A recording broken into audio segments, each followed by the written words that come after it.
only media that have been consistent, speaking against bad government and for the purpose for reformers. Niger what yo?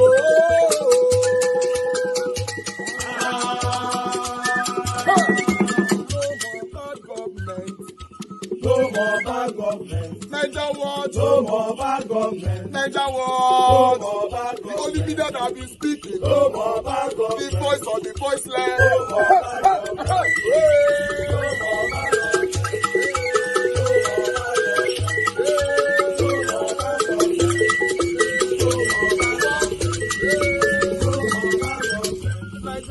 No more bad government. For the poor. No more bad government. Niger what? No more bad government. Niger what be here? No more bad government. No more bad government. No more bad government. In Nigeria. No more bad government. No more bad government. No more bad government. The only media. No more bad government. The number one media in Nigeria. No more bad government. That have been speaking against government. No more bad government. Niger what? No more bad government.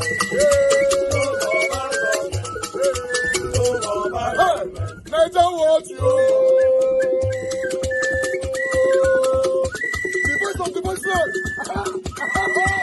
The voice of the voiceless.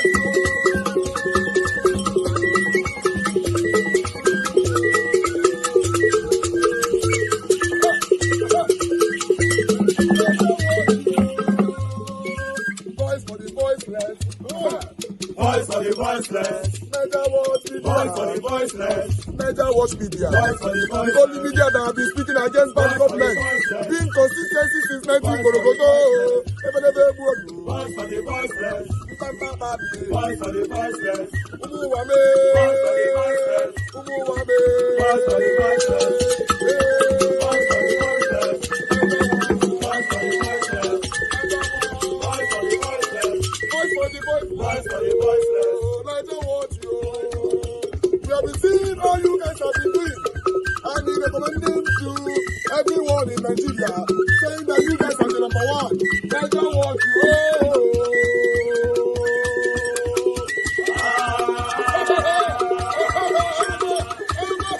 There's no. But they've arrested some Polish people. We are look at the Russian flags. Look at the Russian. I'm going to come on the Russian. I'm going to come on the Russian. They've arrested the tailor and all of that. And they're saying people are trying to take over the country. No, there is none. I just gave you the background of mobilizing the nation for this process. That you know of. There is none. There is none that I know of. That's number one. Number two, the entire. Let me tell you, one of the days on TikTok, they were having a meeting. There were over 1 million people in that space discussing the state of the nation, and they were all young people, no foreign. I tell you this, the entire protest you see, nobody has given a dime.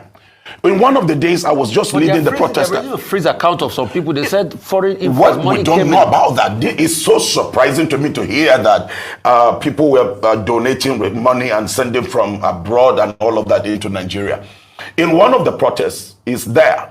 A young man came up the stage and took 5,000 and said he's donating to buy water. Another lady went and brought some bags of water. People were just bringing things. Another person, 1,000. I and my family, we were buying the drinks and the water. People were standing from 7 a.m. until 2 when I would dismiss them to go back home. I mean, nobody was crying of getting food because they said they are already... How many people did you mobilize in Jos? Oh, they were in their tens of thousands. Did you guys count them? Do you have a register of the people that came out? And we didn't have the distance, but if you take something that spanned almost half a kilometer, that tells you the crowd. And you mobilized all of them? Yes, we mobilized all of them. And the church mobilized all of them? The church and the people. I mean, it's both Muslims and Christians. It will amaze you. The number of the Muslims, the wall of religious divide that politicians have been using all these years has collapsed in northern Nigeria. The plateau, you see, while the Muslims were having prayers, I would ask the Muslim brothers, okay, it's time for your prayer. And then the Christians will surround them and the Muslims will offer their prayer. So who are these people carrying these flags? If you say they're not your people. These people you see carrying these flags, let me tell you about the North. That's my place. Okay. One thing about the Northerners is that the Northerners, let me use the word, they are driven by an ideology. When something comes into them and they see it's working, they will tend to pick it up and run with it. Most of these things came from this recent Niger. They are seeing Niger as working because Nigerians are now going into Niger to seek for refuge. So they are seeing Niger, they are seeing Burkina Faso working. So they are now demanding, I'll tell you the truth, they are now demanding that if the military rule can provide Niger with a fence according to the constitution, the military, we can't afford to have anarchy. Yeah, but that is the level of the understanding of the people. Just into poverty, but they would argue that it didn't start from now, that they inherited a bad government, and that right from the time of President Momodu Buhari, the economy was plunged into where we are today, and so they are just trying to mop up what they inherited. What would you say to this? Especially because you didn't protest during President Buhari's time. So why didn't you protest then when things were hard for Nigerians? And then in the first 1 year of the administration, you're protesting. That's one. The second aspect of the question is, are you getting support from the Christian community? You are a lone voice, at least at the moment, in terms of, but some people have said that, oh, if more Christians and pastors spoke out like this, then maybe we might see the change because they have the ears in some parts of the government. They can speak to power directly. What do you have to say about those things? Let me answer the second one. That's the office of the prophet. Sometimes the prophet do not go with the multitude. Sometimes you know that you're passionate about the state of the people and you go all out. Whether you have the support or you don't have the support, you don't wait for it. You declare the stand. Now, let me come back on the issue of the president is just 1 year. So you're getting support. So you're working on your own. Oh, I'm getting support. Okay. I'm getting massive. You can see the Christian. Are we looking forward to hearing more voices rise up? I trust God for that. Okay. No, right. this support is it in No. in dollar terms. Nothing. Because Nothing. we have some accounts. Nothing. I've been receiving not one prayers. naira. They can check my account. My accounts are there. It's all run by my family. The accounts are there. Not one dime has come from anybody. Are you mobilizing more Christian voices to come? I'm mobilizing more Christian voices and Muslim voices. Because right now I have a lot of sheikhs who have moved away from what they used to know and what they used to teach. One of the organizers of the protests. Unfortunately, I'm not. I'll be excited if I was one of the organizers, but I'm just one of the lawyers of the protesters. Technically, protests have not been called off. However, there are a lot of discussions going on around and about the protests with the view of ensuring that Nigeria gets the best that it deserves and that, the interest of Nigerians becomes the overriding interest as regards to our beloved nation. It's important to note the appeal of the President and Commander-in-Chief of the Armed Forces. But however, it's noteworthy as well to say that the body language of the President has not been that of meeting the demands of the protesters. His speech a few days ago did not address the specific demands of protesters. Unfortunately, again today, the DG of the National Orientation Agency, which speaks on behalf, one of the agencies that speaks on behalf of the government, has said that return of fuel subsidy will worsen poverty in the country. And we condemn this statement attributed to the DG of NOA. It is laughable. In fact, return of fuel subsidy, I don't know which return of fuel subsidy is talking about. The Minister of Finance has come out to say that the country pays almost, just today, the country pays almost 1 trillion for fuel subsidy monthly. So what return of fuel subsidy is he talking about? When this government took over power, the government was paying about 300 billion monthly for subsidy. So subsidy is fully back. Just that this one is a renewed hope subsidy, which is also what we are calling Shege subsidy. This Shege subsidy is showing Nigerians a lot of economic hardship on the streets, and we are saying Nigerians at worst, let's return back to the subsidy regime of the Buhari administration, where a liter of petrol was sold for between 167 naira to 200 naira, depending on where you are buying from. And that this will reduce the hardship in the country and the economic friction on the pockets and the homes of Nigerians who are battling to feed and market women who are struggling with skyrocketed prices of goods and services, and that this will positively impact on our economy. So those two issues, national and local, because you also have connection with Edo State, although you are an Ife man. Well, both of them are very unfortunate. And to answer you frontally, to ask a question, is there bad governance in Nigeria? I don't think that is in doubt. Every Nigerian agrees on that, and I say it, including the aides of President, Mr. President, who cannot say it in his presence, but they grumble behind him. I say it everywhere. He's my friend, he's my big brother, and if anybody would deceive him, I will remain the only one who will continue to tell him that you are surrounded by liars who are telling Nigeria has never been this bad. I'm not an economist. The other day, someone said, because I studied the Yoruba, I can't speak about it. The economy is different from economics. The economy is personal, is internal, and it can be external. Economics is textbook.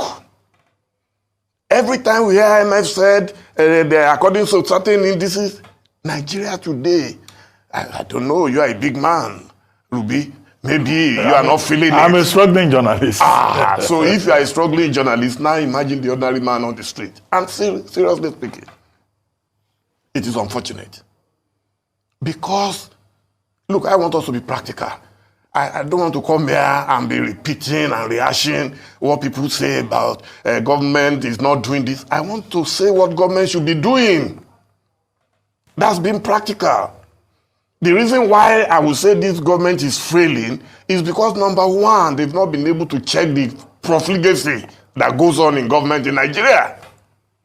So what I would expect President Tinubu to do, and for him to be able to assure the nation that it means well for the nation. It's not about throwing money around.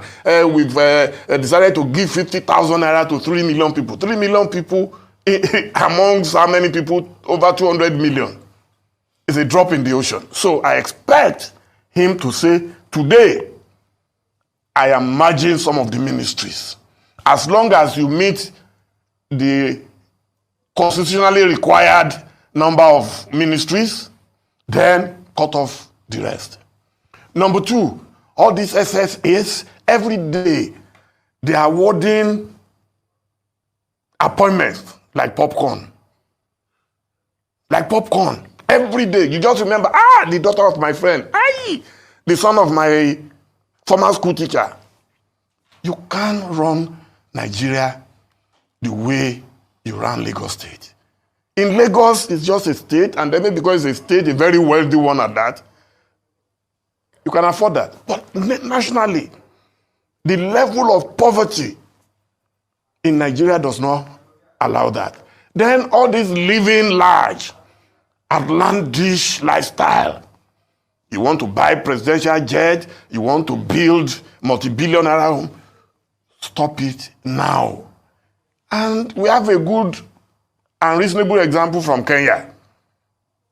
When the demonstration started in Kenya, our good friend William Ruto thought it was the usual, they will come out for 2-3 days, we will suppress them. Today is begging for oxygen.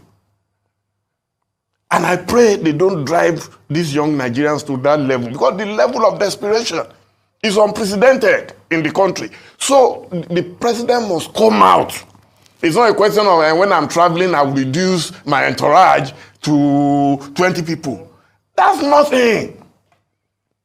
So that is my reaction to that. Profligacy is key. Everything else emanates from that. When they say we don't have money, we don't have money, but they have money for politicians. Chief M.K. Abiola used to say that there is enough for the need of every Nigerian, but there is not enough for the greed of some Nigerians. All right. Yes, then Edo State. Okay. Yes, I'm from Edo State. My father came from Yebe in Owan East local government of Edo State. And now he navigated and meandered his way to Ile-Ife. I would not know. But he settled in Ile-Ife. So I was born in Ile-Ife. But that does not remove from the fact that I am an authentic son of Edo State. I watched my big brother yesterday, Comrade Adam Oshiomhole. I was embarrassed, I was scandalized that he was preaching division and saying because somebody cannot speak a language, if your child is born in America today, automatically he gets an American passport.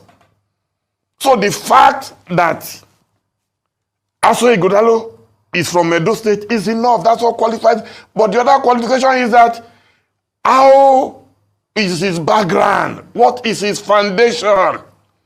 What has he contributed to nation building? Is he capable or is he incapable? Is there any reason or any scandal that will not make us to vote for him? The answer is no. This is one of the most accomplished people we have in the race today. And you want to just on television disqualify him because you say he can't speak a language. And it's one of the reasons anyway when people ask me, oh, why can't you contest to be governor in Edo State? I say no. They will disqualify me automatically. They will say I can't speak the language. Is there a language of Edo State? Let's even ask that. What's the language of Edo State? Do we speak only one language in Edo State? When you say you can't speak his language. So for me, what Comrade did yesterday was in bad taste.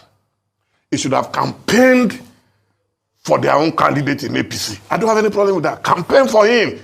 Show us his credentials. Show us the reasons why Edo State must vote for him. Not on account of where you come from or the language you can speak or you can't speak. Thank you for bringing me in. Thank you. Good morning. In response to this, do you consider yourself at risk? Do you consider yourself one of the sponsors of the protest based on the allegations that have been touted here and there? Well, I have been on the watch list of Nigerian government since I was in the University of Lagos in I think I've been there since 1992. I found out when I was leaving Nigeria in 1999 that I've been on their watch list. So I don't know how many times they're going to put me on the watch list. But having said that, I'm very proud to be one of the privileged persons who is advocating for good governance in Nigeria. I did it against the military. I've done it against successive civilian regimes in Nigeria who have engaged in wanton corruption and destruction of Nigerian society. So I am glad that I got a honorable mention this time around again. Now that you know, if it's confirmed officially that you're on that watch list, and of course they had said that anyone who's on the watch list, as soon as they come into Nigeria, they'll be picked up. Do you fear for yourself? Would you be coming back to Nigeria anytime soon? Yes, I'll be back very soon. I promise. And they're at liberty to pick me up, to detain me as they did in 2019. But the focus should be the struggle. It shouldn't be about me. And I have dedicated my life to making Nigeria a better place, a better country, a better society. And I knew from day one that this could cost me a lot, and it has cost me a lot. And there's no going back now. It's too late.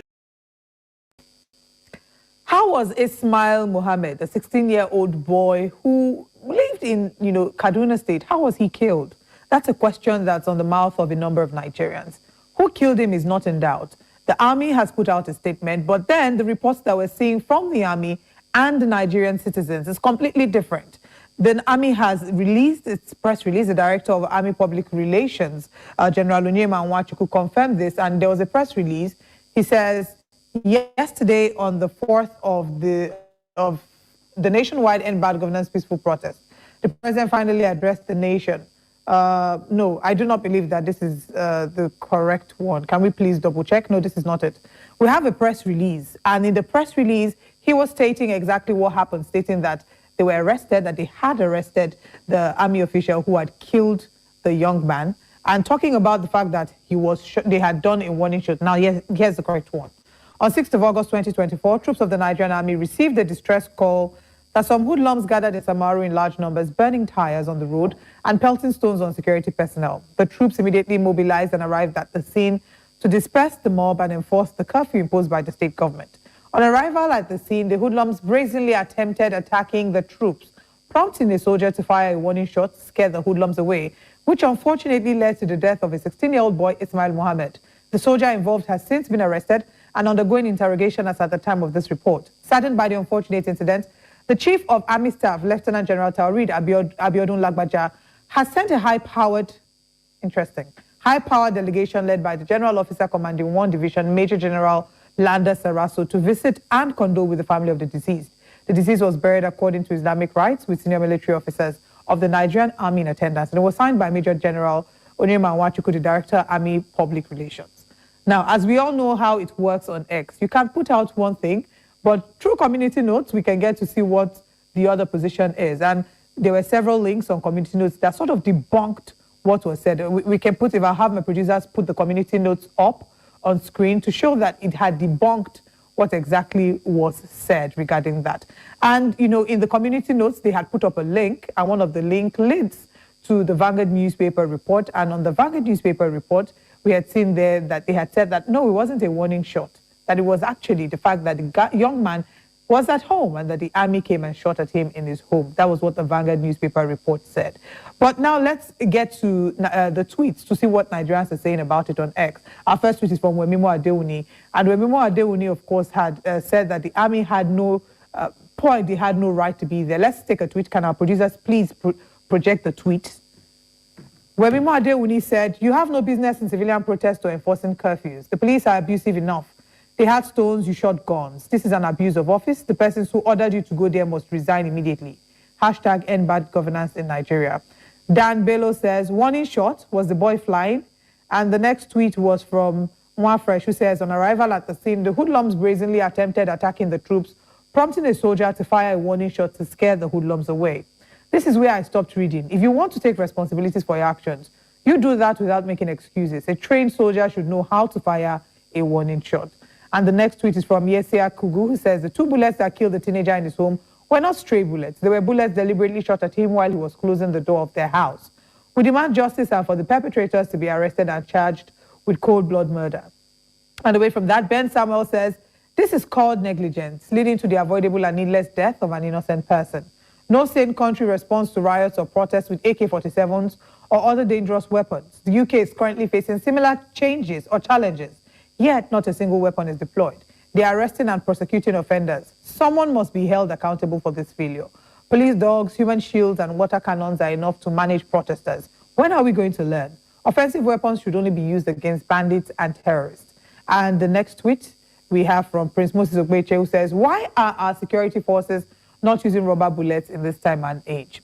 This, you know, just further highlights the confusion on the faces of Nigerians. We had a conversation with his father, Emmanuel Bagudu, our correspondent in Kaduna State, did a report. And in the report, he showed the evidence of where the bullet passed through the wall and the door to prove that actually it wasn't a warning shot. And this young man was not a protester, contrary to the image that is being painted on social media. So again, we ask, Nigerian Army, how was Ismail Mohammed killed?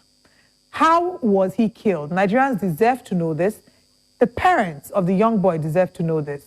And at the end of the day, justice needs to be granted. I don't know what justice will mean in this case, because at the end of the day, he cannot be brought back to life. But justice will be that whoever it was that fired this shot, you know, comes to face the law. And that's all that we have this morning on what Nigerians are saying. Zaria, where Emmanuel Bagudu has been starting off on a very, very early note, checking out what the city is looking like. Most importantly, going to Kaduna, and then right now he is in Samaru, a place where a protest. All right. Good morning, good afternoon, good evening to every one of you, my people. Thank you very much. This particular video here, I need to add my monologue to it so that I can give my spectators a better illustrations or view or understanding what this means.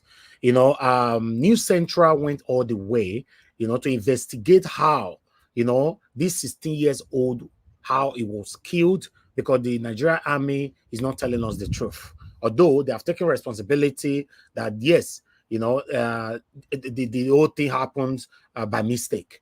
But News Central, for the first time in a while, I'm seeing a mainstream media. News Central went all the way to investigate how it happens, why it happened, where it happens. You know, so But with all due respect, I've not seen Arise doing any kind of investigative job, investigative journalism for a while. If I'm not mistaken, I've not seen Channels Television doing any kind of investigative journalism for a while. If I'm not mistaken, for those of you listening to us right now, if you've seen anyone or if you've seen any of the investigative work, like I say all the time on this platform, we all are here to learn. Nobody is perfect here. Always let us know. In case we are going out of lane, you can drag us back. But this one is visible to the blind and not but to the deaf. That News Central went all the way to find out what happened and how it happened. Let's take this video together. And a young lad was killed, 16 years of age, we did hear. And while he joined us earlier, he said he was going to visit the families. Emmanuel, if you can hear me, I hope you are there currently. And what's the situation and what's it looking like? Yes, I can hear you clearly. I am right now in Sowore, Zaria, the home of the young man, 16-year-old Ismaila Mohammed. I'm actually surrounded by his relatives.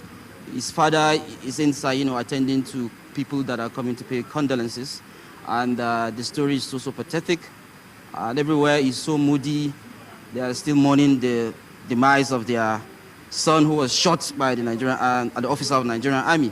So a lot of eyewitnesses are really interested in giving us an account of what happened, because they actually confirmed to us that contrary to what the Army statement said this morning, that the boys were protesting, the boy wasn't protesting, he was innocently sitting in front of his house, and the bullet just came and met him. They showed me a lot of places where everyone was calm here. There was no protest. They confirmed to me that there was no protest in Sowore at all. That the Army were just patrolling, enforcing curfew, and then a small. There wasn't. They even said there wasn't a misunderstanding.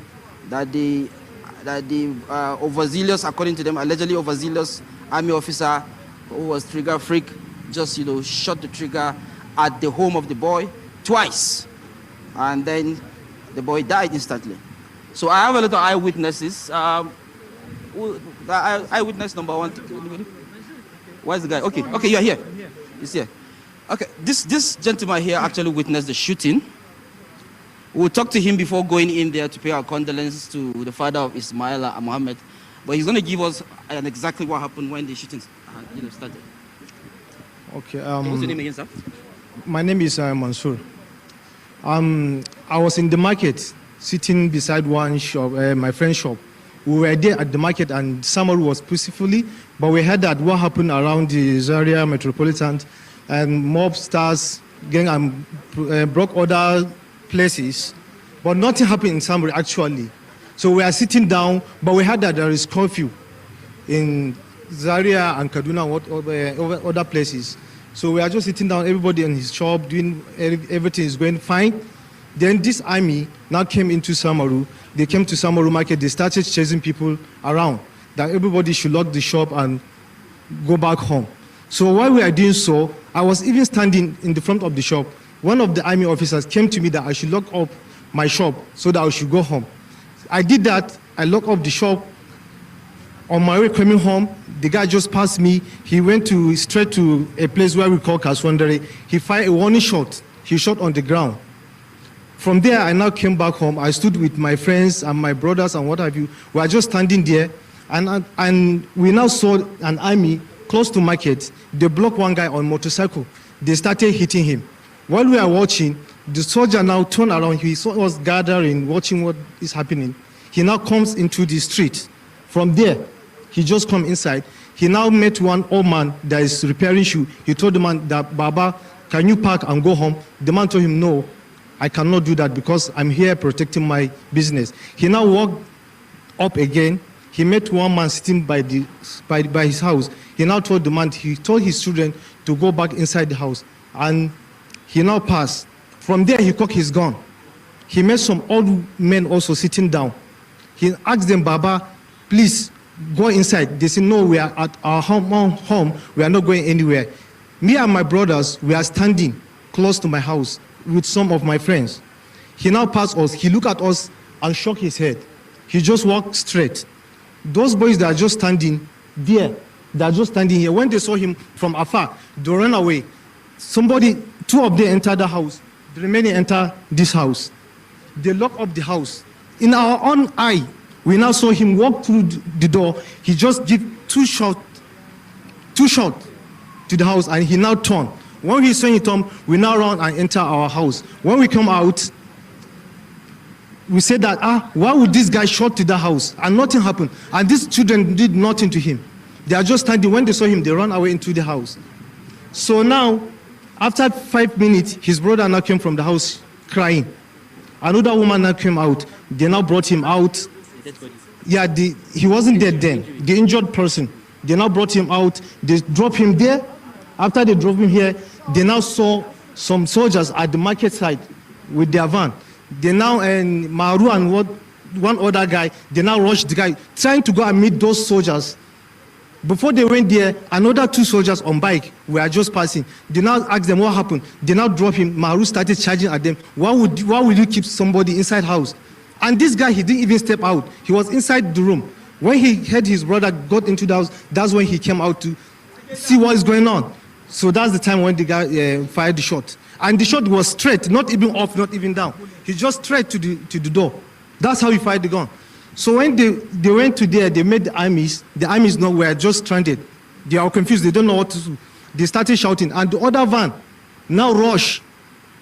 He nearly hit my brother. My brother ran away and one other person, and the other army from the van get out from the van, and he followed them. He caught the other guy, he started kicking him, trying to shoot him. The guy could not run, he stayed. Then the army fired the gun, and he hit his leg. So now we had another story that, I don't know. Yeah, it's the statement. They are just reacting to the statement. Nothing is going on. To the statement, countering the statement by the Nigerian army that says that it was a warning shot. But we just visited the place. We saw the 3 holes of bullets. Emmanuel, if you can hear me.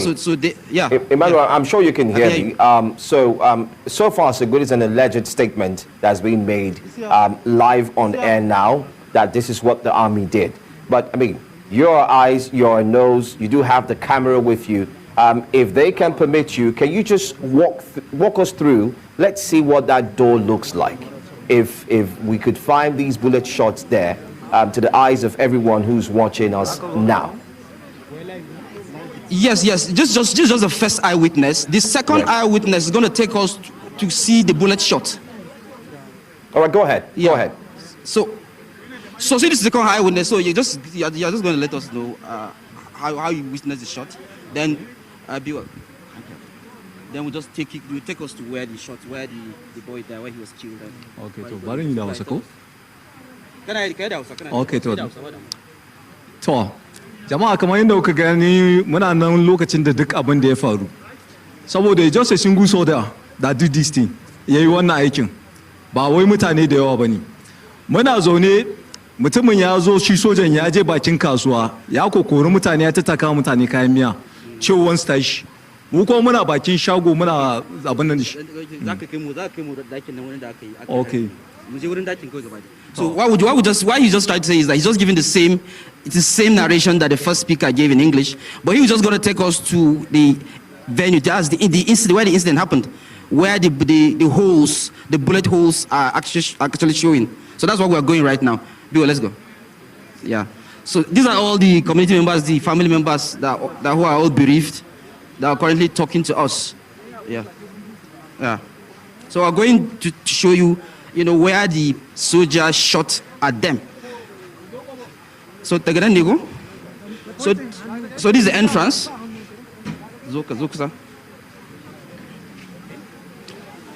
Okay, so for them.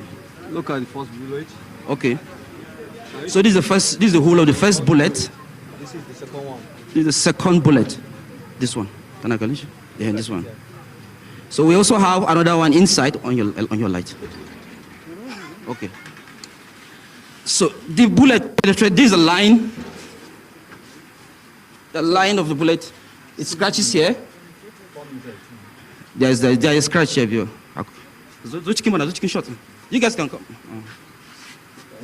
Yeah, that's one bullet. This one.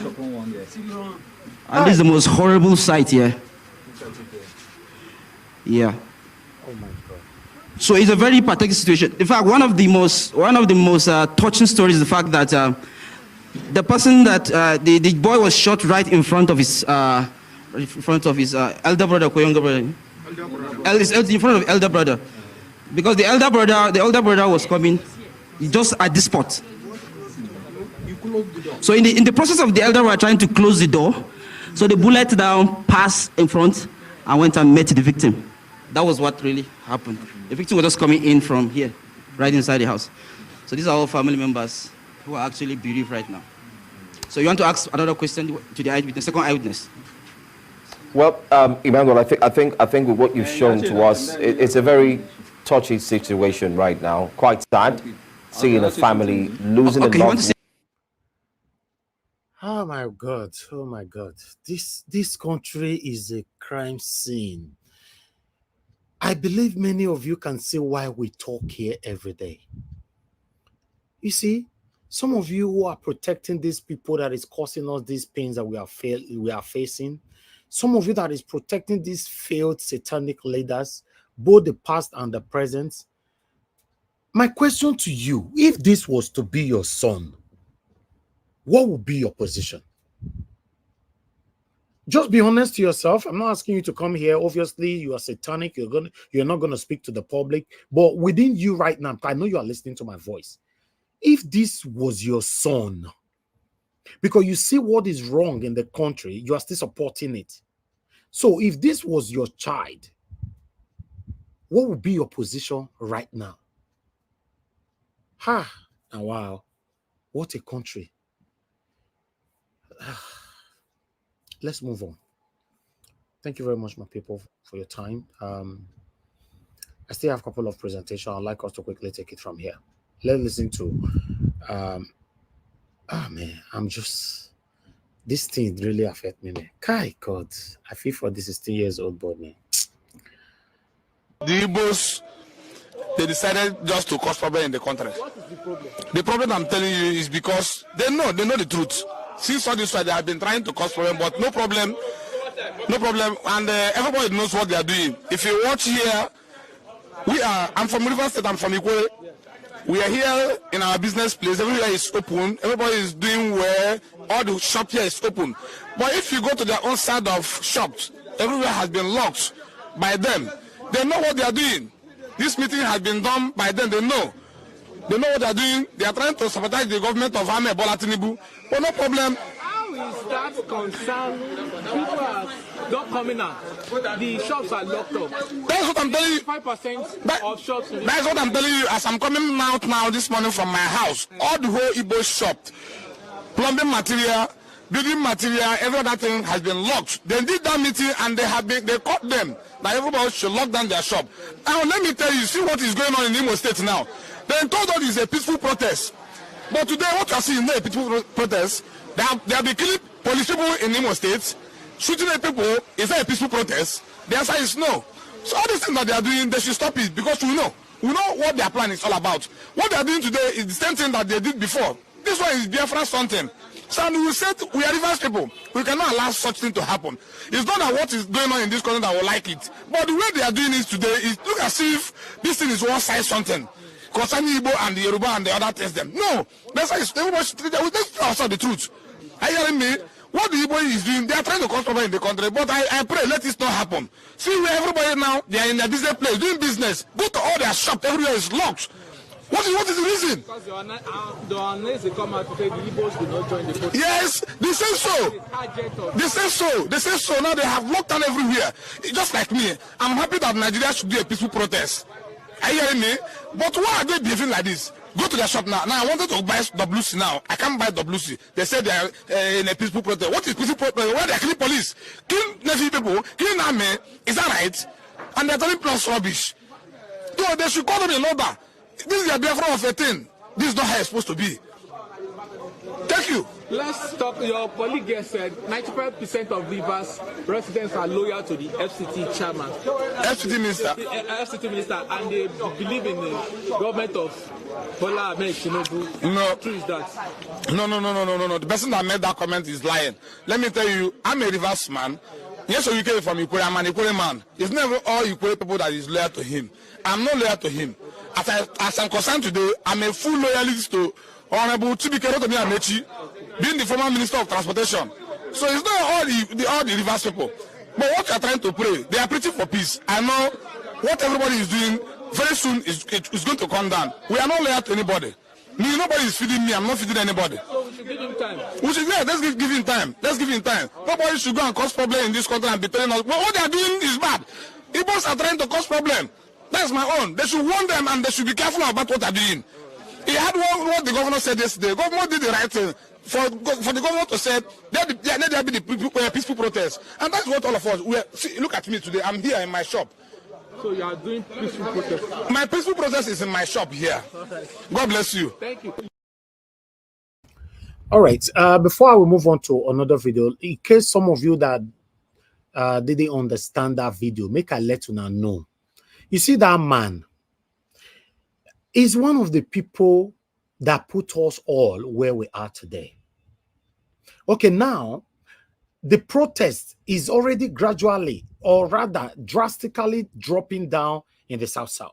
But as we speak, the protest is still going on in the North.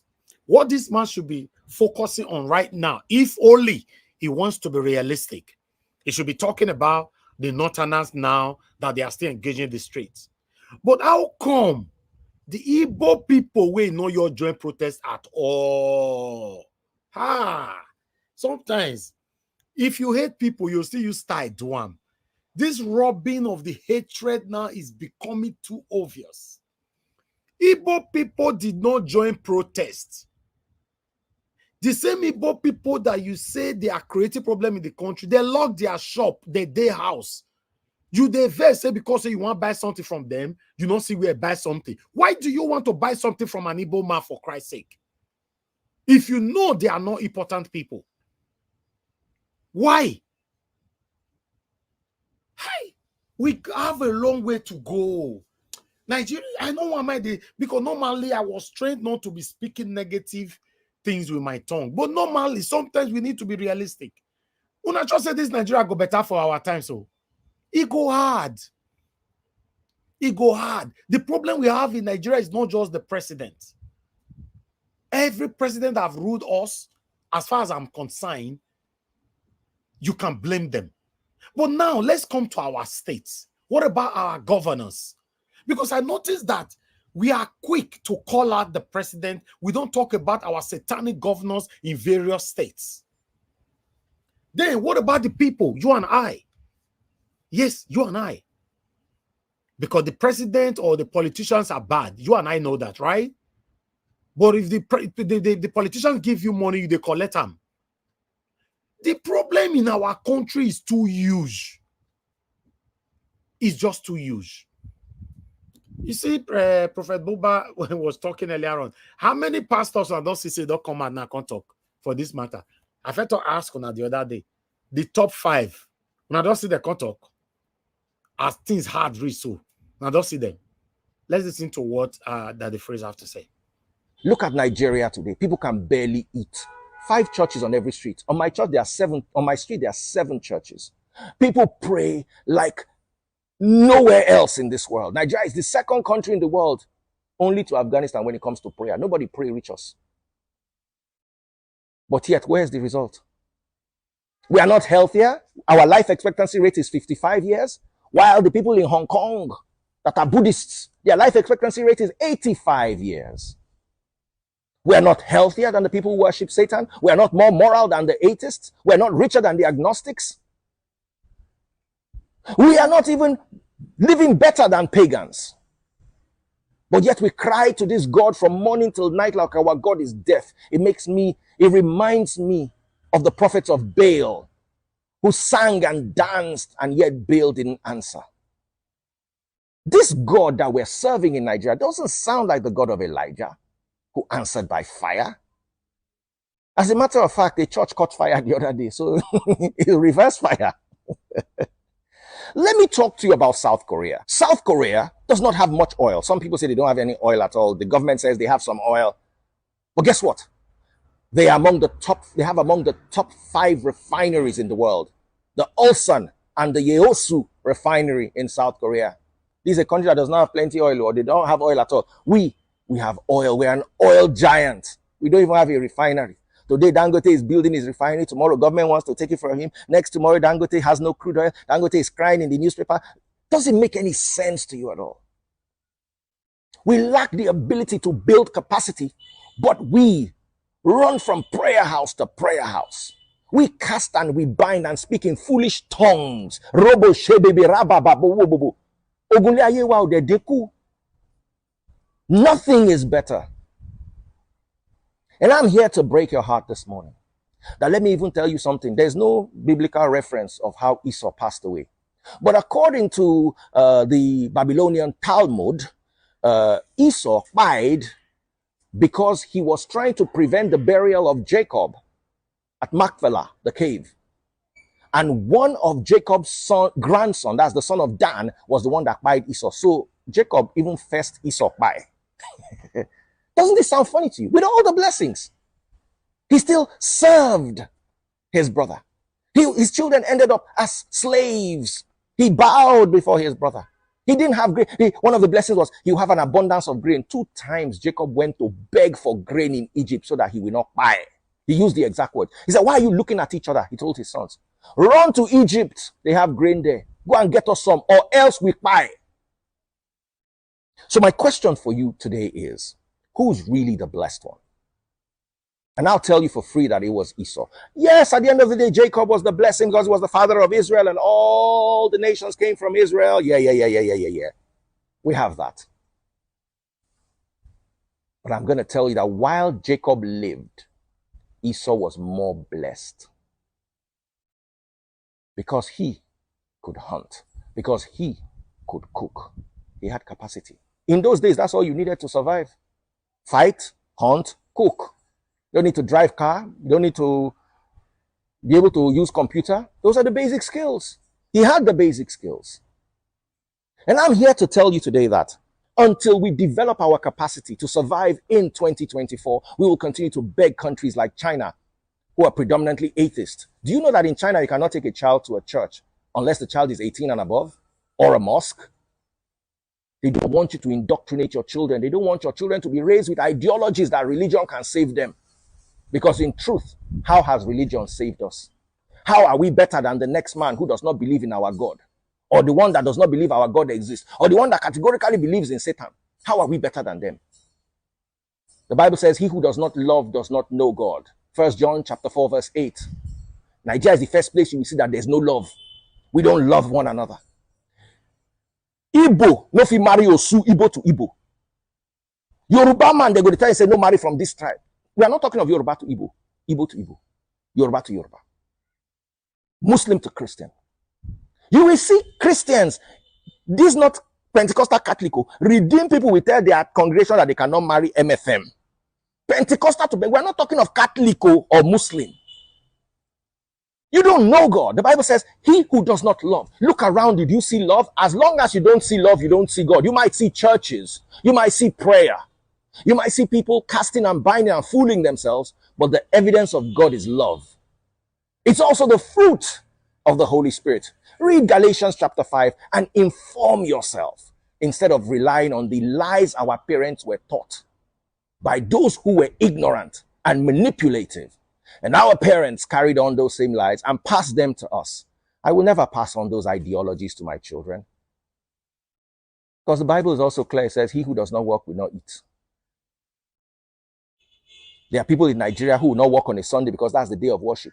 Go abroad, let them give you COS shift on Sunday and tell them that you will not go, whether you will not come back to the Nigeria and come and be hustling with the rest of us.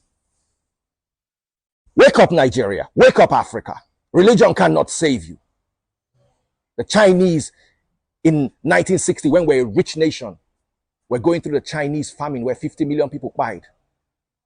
Korea was just barely got their independence. Dubai did not exist. Singapore was an impoverished nation and did not get their independence until 5 years after us. Today, Dubai passport and Singapore passport are stronger than Canadian, American, and British passports. Countries that did not exist when we were independent and when we were rich. Today, they are not only better than us, they are even better than our colonial masters. Who did this to us? The answer is our parents.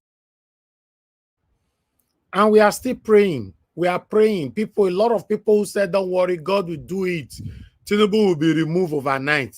Don't worry, they will not sweat Tinubu in. Sebo. Look at them.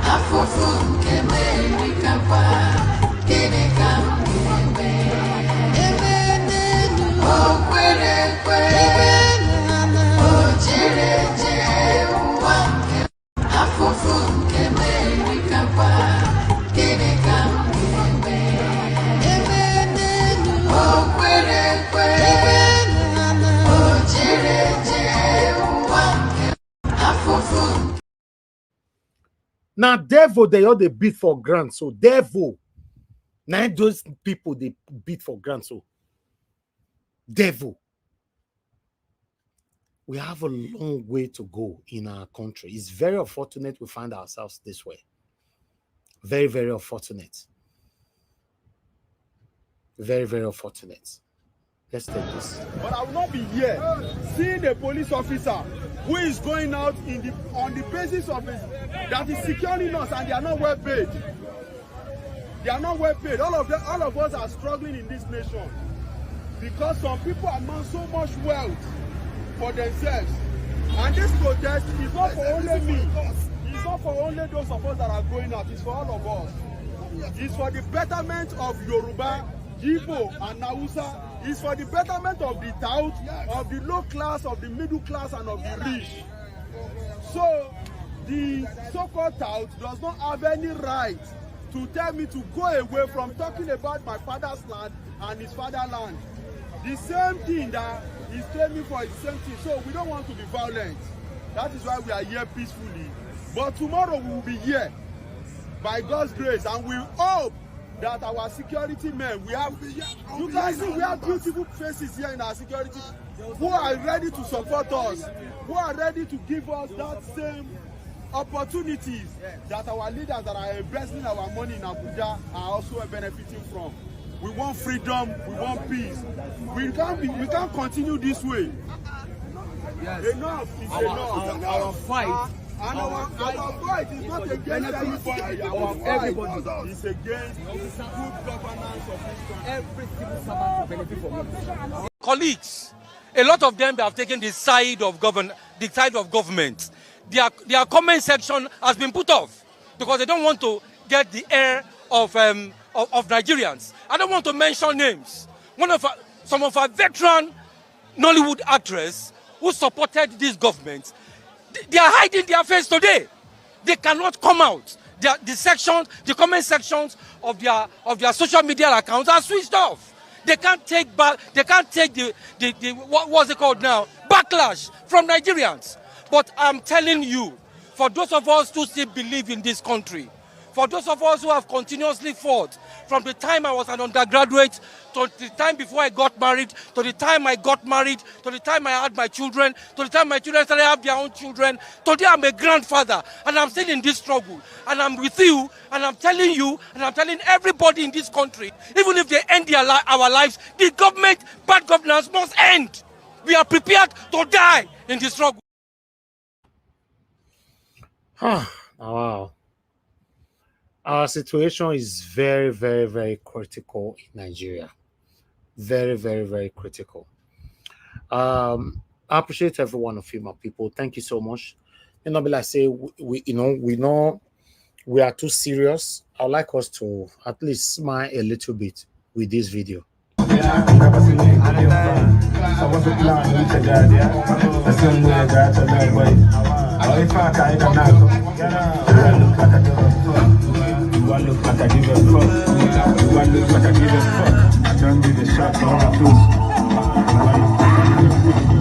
Touchdown, also game me. If I leave the time, no more nothing. Would you look like $1 million?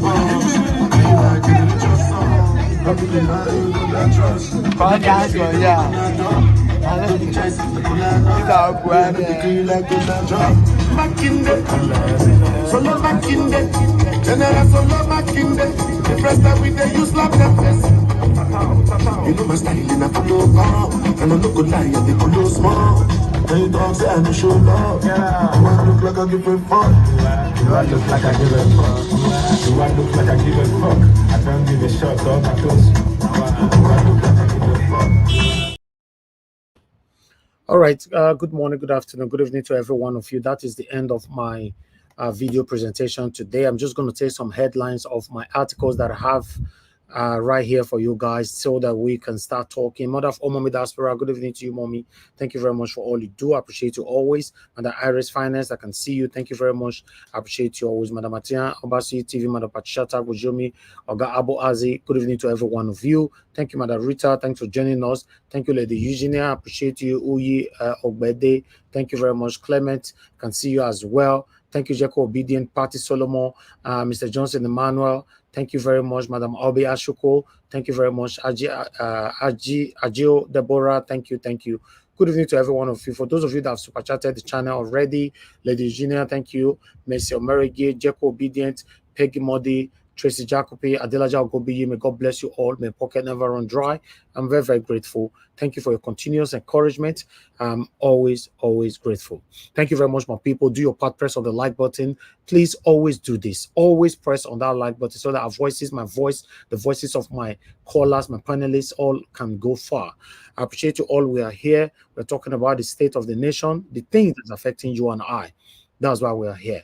So I'm just going to take these articles quickly so that I can start taking calls. So callers, hold on, because I can see some of you already started calling in since, but just hold on. I'm almost done now. The first article that I have right here with us, I understand your pain is kneel down very near. Tinubu to Nigerians once again, that everybody should calm down. They could not worry. Everything will be fine. Mr. Jonathan, thank you very much. I can see already. Thank you. All right. And I have another one right here. As you can see right there on the screen, Yoruba Revolutionary Movement leader Wale Balogun cries out over death threat from APC linked talks in Lagos. So this one, I don't know what I want to talk for this. I'll just leave it as a headline. If you want to read more, you can read more right there from Sarah Reporter.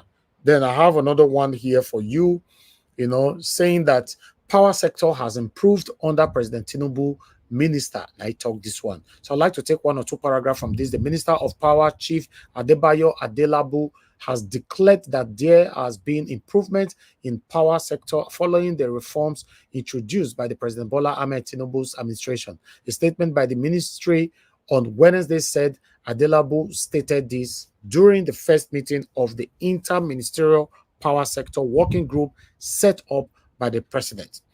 Okay, on this one, I would like to contribute to this before I move on to the next article. On this particular one, I'm not sure about other states across Nigeria, but if you ask me, the power in Lagos have drastically improved. I know say for this platform, it's been so many talk say the one will talk might be some people will diverse. Yes, because even as I'm here, before I left Nigeria, the light was very good. Sometimes we have light for straight 4 days. No blink. But now I'm even surprised now my security man is telling me now that they never take light for 1 week and all that, although for Lekki, like I said, I don't know, I don't go that area, or I don't go this Mainland, Jegule, or whatever, all those areas I don't go. But I'm telling you now that in Lekki, we used to, I also complained about this light, sometime last 2 months, if you guys remember that the light is so worse, no light for the past 2 weeks and all that, blah, blah, blah. So when it's rough, I say it. So if you leave any state you're watching me from right now, you can call into the show later on. Tell us about your light situation in your area. But I'm telling you, as we speak, just today, my security man told me that our light is extremely good and improved. But I don't know if this one, they are doing it to to change the minds of Nigerians or to leave the street or whatever, or if maybe they are systematically doing this, but let's say it how it is. The minister is saying the truth when it comes to Lagos in Ireland. That is all I can say on this one. Okay. Let me quickly move on to another article that I have for you here, if I still have any at all. Bear with me, guys. Okay, I think I'm done with the articles. Okay, let me take some calls. Yeah, for those of you that will be calling in, so this is the best time for you to call in. Okay, we already have the first caller here, which is Mr. Innocent. Mr. Innocent Opara, thank you very much, sir, for calling in. Good evening to you. Please, I'd like you to talk to us. You have 3 minutes, sir. Thank you. 3 minutes. Okay. Good afternoon. Good evening. Thank you, How sir. is the family? First of all. Thank you, sir. We are very good. Yes, sir. We are good. Your mom, your wife, and children. Okay. Yeah, thank you for what you have been doing. I know we keep continuing to do what we can do here. Despite that, well, everything we're doing, we're still, in the same spot. We have not even moved an inch, from where we started. Yes. The only one thing I wanted to talk about, yesterday I couldn't call in because, the point that I wanted to make, you were saying, like you were bitter with people that are, you said they are praying for Tinubu to fail. That if Tinubu fails, Nigeria fails. So then I was going to say, the people that have been praying for Nigeria to be good for so long, it hasn't worked. So and I said, why would you even worry about people that are praying for Tinubu to fail? Their prayer will not even be answered because the prayers that people have been praying before even Tinubu came to power has never worked. So yeah, you know why I said that, sir? Let me take 30 seconds from your minutes. The reason why I said that, when I use the word pray, it can be defined in a different dimension. Some people can wish you fail, not only by prayer, they can go extra miles to bring you down, right? Anybody that is wishing for example, for Tinubu to fail, can do anything behind to set the country ablaze as well. I don't know if you understand what I mean. Not all, some of them. Thank you. Yeah, well, they can't say that the country ablaze for right now. That country, see what is going on with the protest. But I'm glad the protest, continued. You see, my other thing that I wanted to say, you see, those people from my own side, the Igbos that say they are not going to join, to me, especially there are two guys that you showed up one day, they were saying, they were praising Tinubu and all that, because, the people doesn't want an Igbo man to rule and all that. But for now, I called people back home in my area. I said, what are you guys doing? Even if you guys are not, joining the protest, at least the protest, because earlier people were scared that, they will kill everybody, they will do this, but see these brave people that came out, see how brave they are? They stayed and kept going. Now I was saying to them, the Igbo man now should, even if you are not demonstrating, if you are not out, you should show some solidarity. If these people win or get what they are looking for, the price of fuel comes down, you guys will buy it. Shamefully, would you buy it shamefully, or would you say, okay, they got the fuel back down? So that's why I was calling people back over there. I said, look, you guys should show solidarity, even if you are not coming out. So I disagree with those two guys that you showed up, telling them, they are with, the president. They can be with the president, but they should just keep their mouth shut. They should keep quiet. Thank you very much. Thank you, sir. God bless you. Thank you.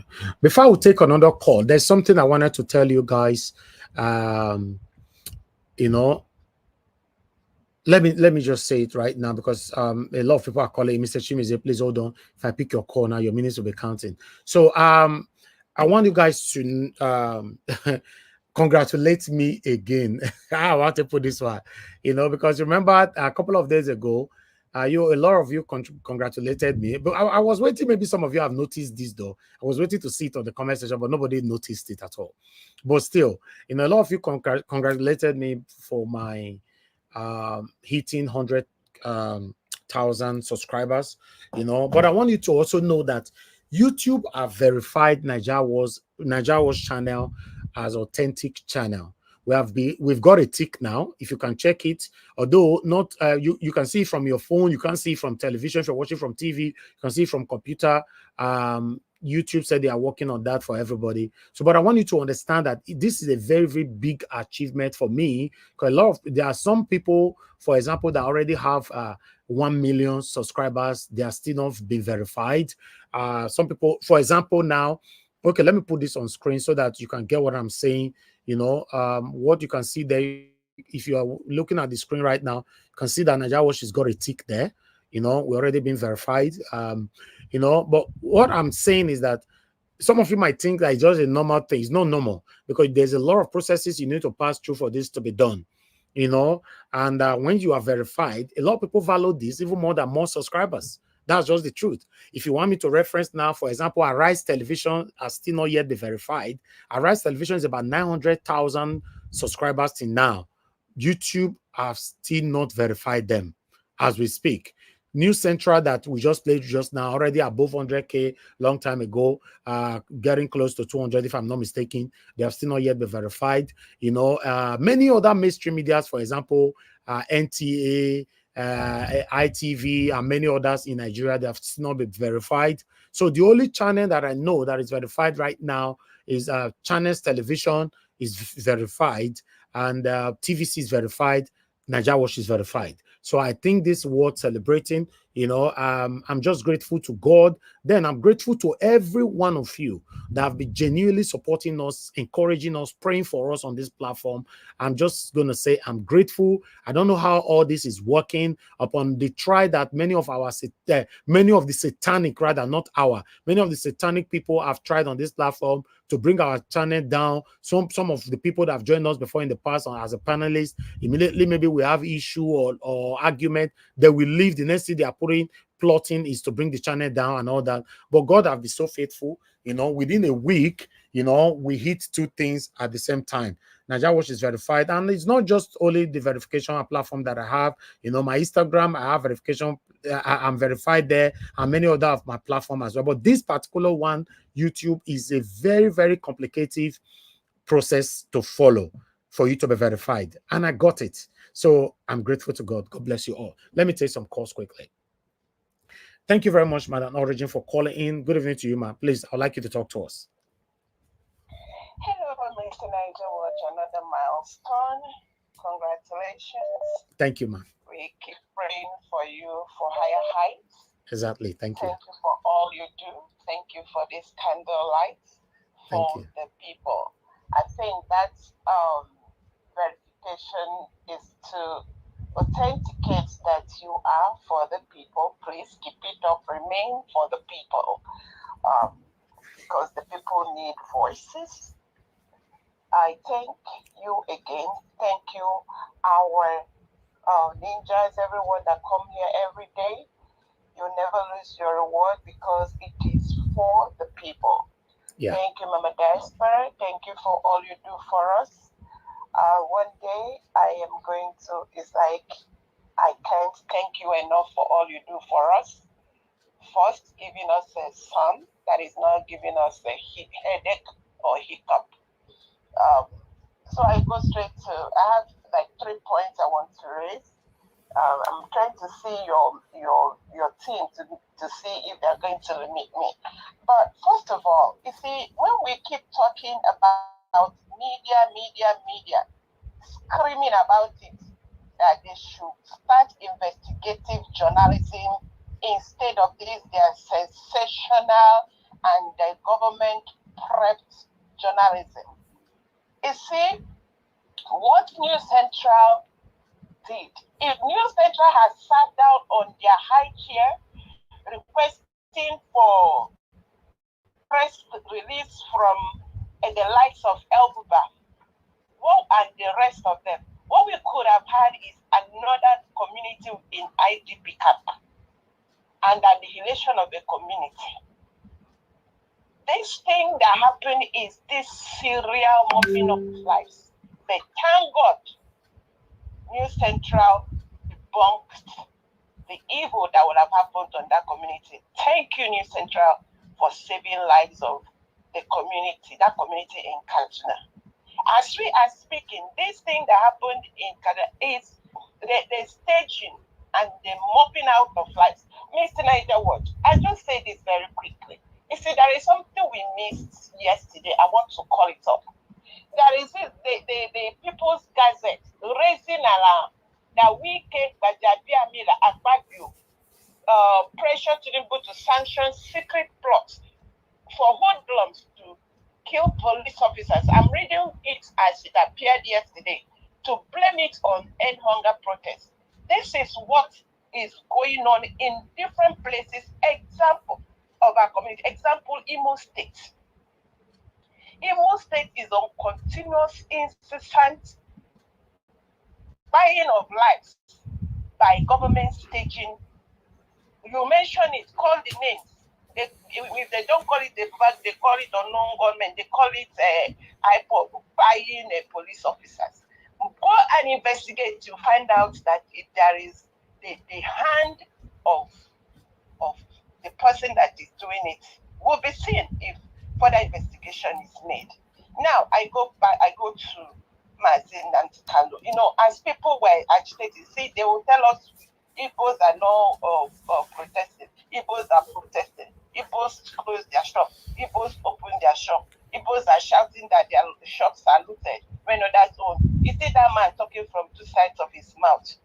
He is the one that sold his birthright. If you hear him now, if he's speaking Igbo, but he say he's not Igbo, shame on him. Arrested, I'm not going to talk about him. But one thing I want to make clear is that so long as Mazin Nnamdi Kanu remains in detention, it means Igbos are not wanted in Nigeria. And we get it. And I still continue, I tell this government, if Mazin Nnamdi Kanu dies or anything happens to him in that detention, we Igbos see it as another 5 million Igbos because Mazin Nnamdi Kanu represents the rest of Igbo people in Nigeria as we are speaking. He represents us. He is making it known to the world that Igbos are still in dungeon.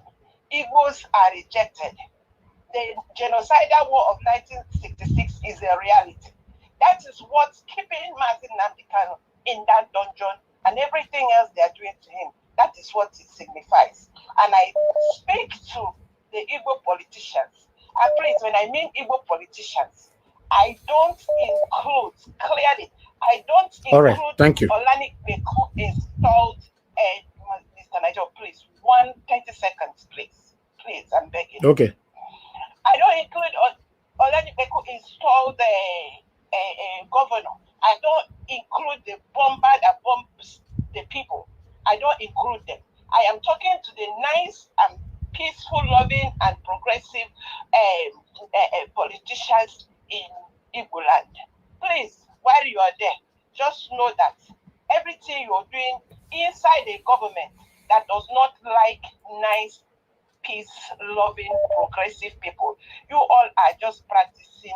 I say it again. You're practicing a show, and may God help you all out there inside it. Go and start loving yourself.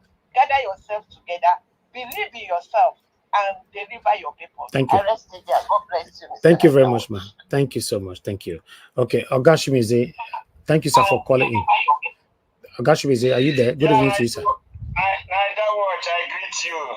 Thank you. Mr. Elvis, good morning, good afternoon, good evening, all Niger Watch family. Greeting to all. Yeah, man, you see that guy from River State is a clown. You know, Mwike, is he a Yoruba name? Chibike, is he a Yoruba name? You see all these people? I will send the Amadioha, you know, to touch him a little bit. See, you see all these people, they are the problem. You see how inciting violence he said. You want to buy something. Oh, you see, you don't want Igbo. Every service, I'm telling you, we are going. I stand with Modern Origin. Well, in fact, I will be saying it right now. We are going. That Igbo must go. We'll stand on it. Because enough for this thing. It's too much. You want to, why? Do you think you don't have a home? We have a home. If they pursue me where I am now, if they test me out, I come to Nigeria, and then they test me, then I don't have a home there, I will go back to my fatherland. I have a house there. So it can't be saying, go home, go home, go home, go home. We have a home, and we are ready to go. What's wrong with you guys? That one aside. Now,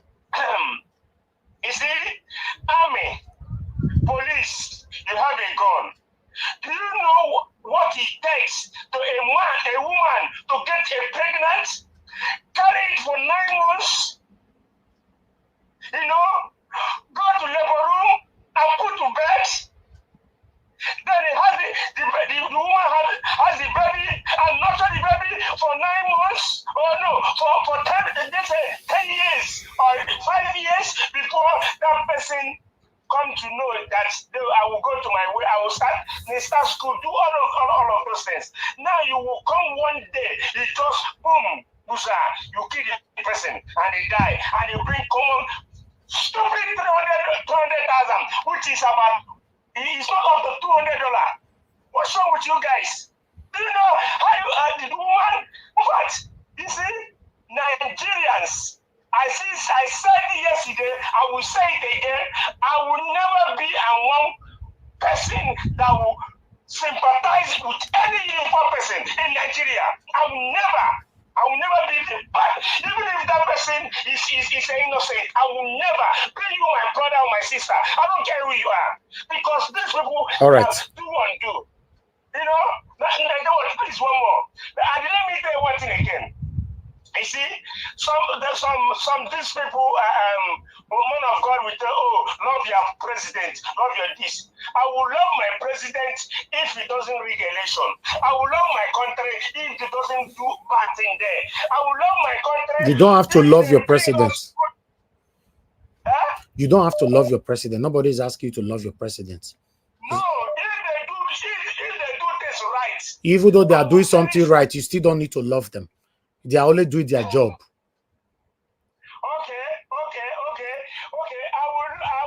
I will. If they do things right, I will like them. You know, if they give us electricity, the good road, water, I will like them for what they are doing, because they say, I want to do this thing, I want to come and govern you. They have to bring what it takes and put this in place so that people will like you, people will cherish you, say, oh, this, our government is working. Nigerians, even if they see on the street, please keep on protesting until we get what we want.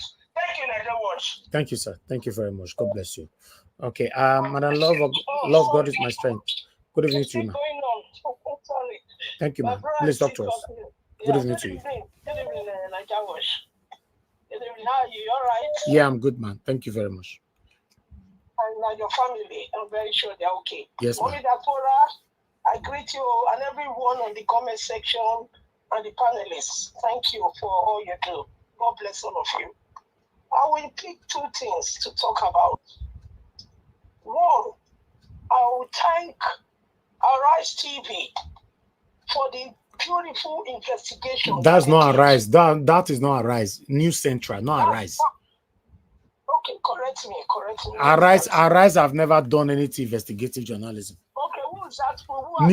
News Central. Okay, News Central. Okay, yeah. Okay. I take that back. I want to thank them. I've never heard about them, but what they did is very beautiful, because this is what we say, and we always say it here, that we need our journalists who are sitting on their chairs, just reading news, bringing people to interview them, collecting money for a slot of interview. We are telling them to stand up and go out and do more investigation. Exactly. And this is what this new Central News have said. Yeah. I want to thank them. And I pray that Nigerians too, we should recognize them. It's not only Arise News and Channel News. Recognize Nigeria. I'm always bringing them here, ma. I'm always bringing them here. They are doing a great job. Yeah, I know. Yeah. I know. So thank you, my brother. I just want to say thank you, because we have seen a situation that people have been quiet by the allegedly Boko Haram on uniform, and crying at people, and they will hide it underground. Nobody, they have come out and lie, and they think it's only 300,000 that can bring a child back. How irony! How can a country be like this? How can a government be so heartless with the military who they have sent out to buy our people? Look at this little boy. His life is snatched out of his soul, his body, and now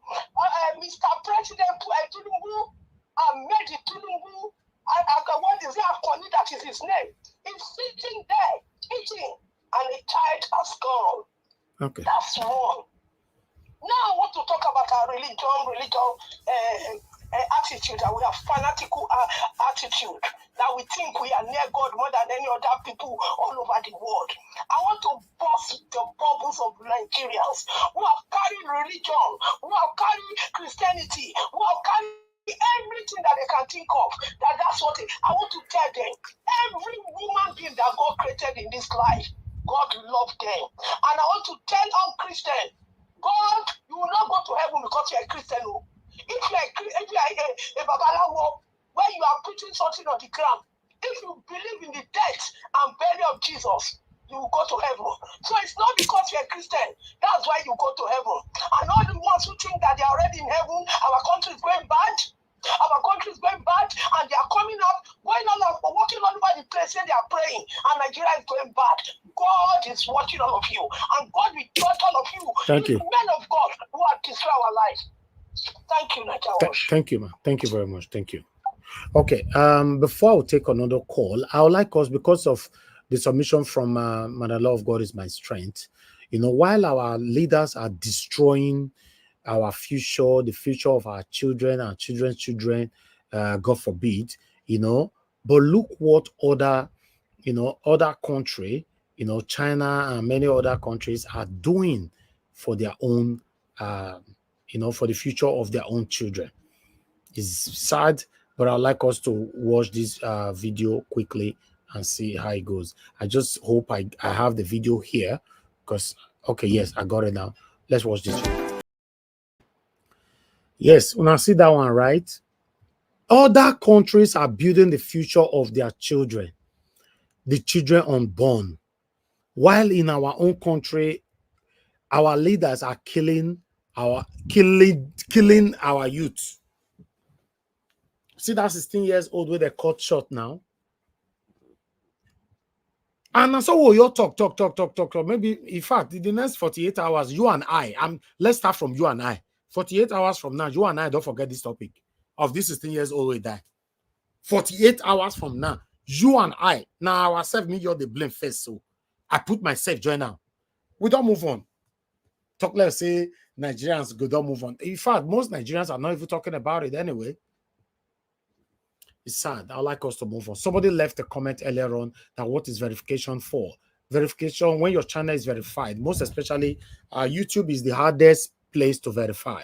It's the hardest ever in all social media platforms. Once you are verified, it means that YouTube have been following you. They've scrutinized all your activities on YouTube from day one that you opened your YouTube, for the duration that you've been running your YouTube as a content creator. They've checked everything on your YouTube and they are satisfied 100%, and they'll give you a verification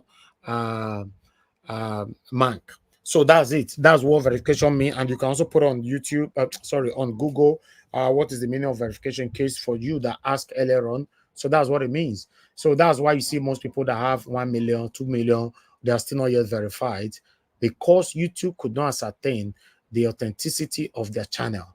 All right. So that is it. Thank you. Thank you, everybody that congratulated us. Yes, sir. Sorry to cut you. I know you're still presenting. I just sent you a link in comparison to what you showed about what other countries are doing about their children. If you want to play that video, is a young Nigerian telling the people that provide us a school, even if it's for us to sit down, we will sit down on their floor and we'll learn. If you can play it, do it. Is it in the video? Is it in English? He was speaking in English. Very eloquent young child of Nigeria. Oh, okay. Okay, let me put this on screen. Okay, and people, let's see this video quickly together and take it from here. It's just a 2-minute video. We see every child as our own child, then we won't be here today. Because no parent, no leader, no government will want to see his child in a condition which no horror movie can explain. Education is the only tool that the child of a peasant farmer can become the most celebrated icon of tomorrow. And the challenges are very severe. Our schools are destroyed, our teachers killed, our parents murdered, our schools burned down, we are being kidnapped, and even just looking at the physical destruction itself, it's more than that. It's psychological, and it's something that will make you think that the future does not exist for you, because education is the future.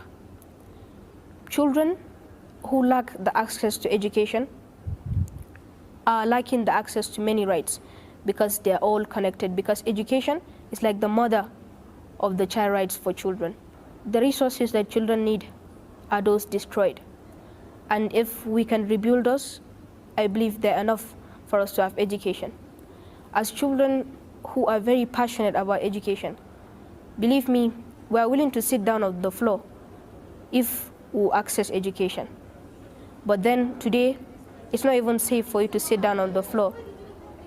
Either let's talk of having a school or somewhere you can sit down.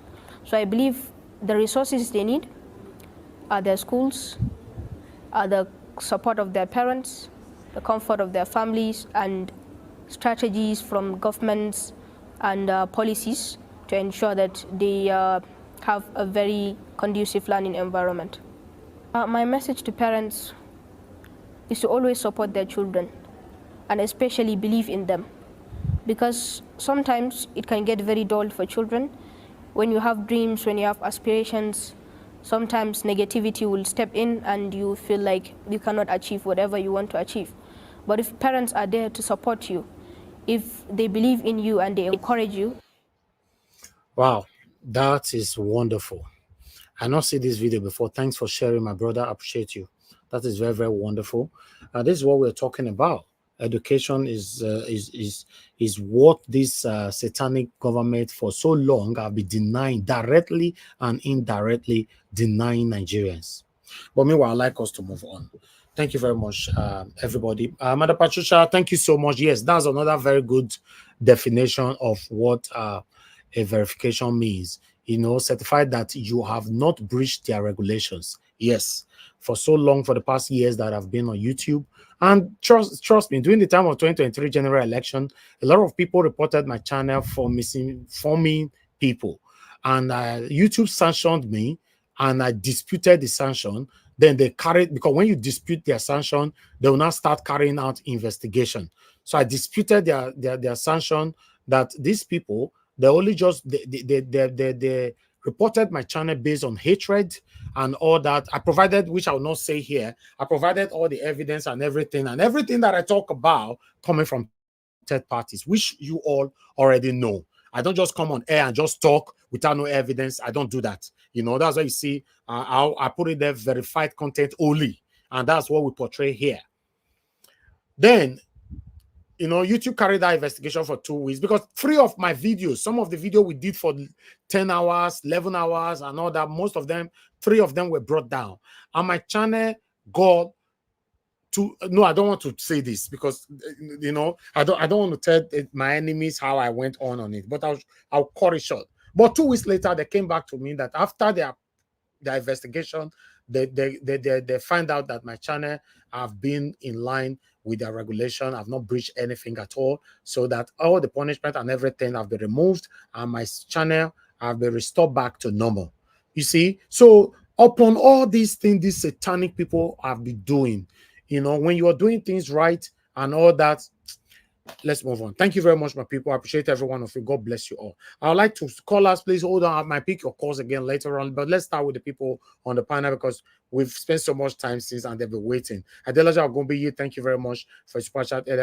Tracy Jacobi and many others. God bless you all, my people. Press on the like button. Help us to share. Press on the $, encourage our work.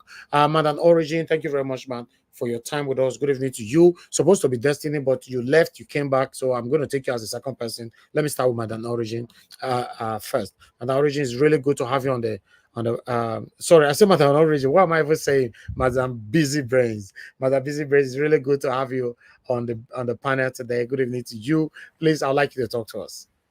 Oh, good evening, Oga Elvis. Oh, good. Congratulations. I came on a good day. Honestly, really proud of you. You always come on a good day.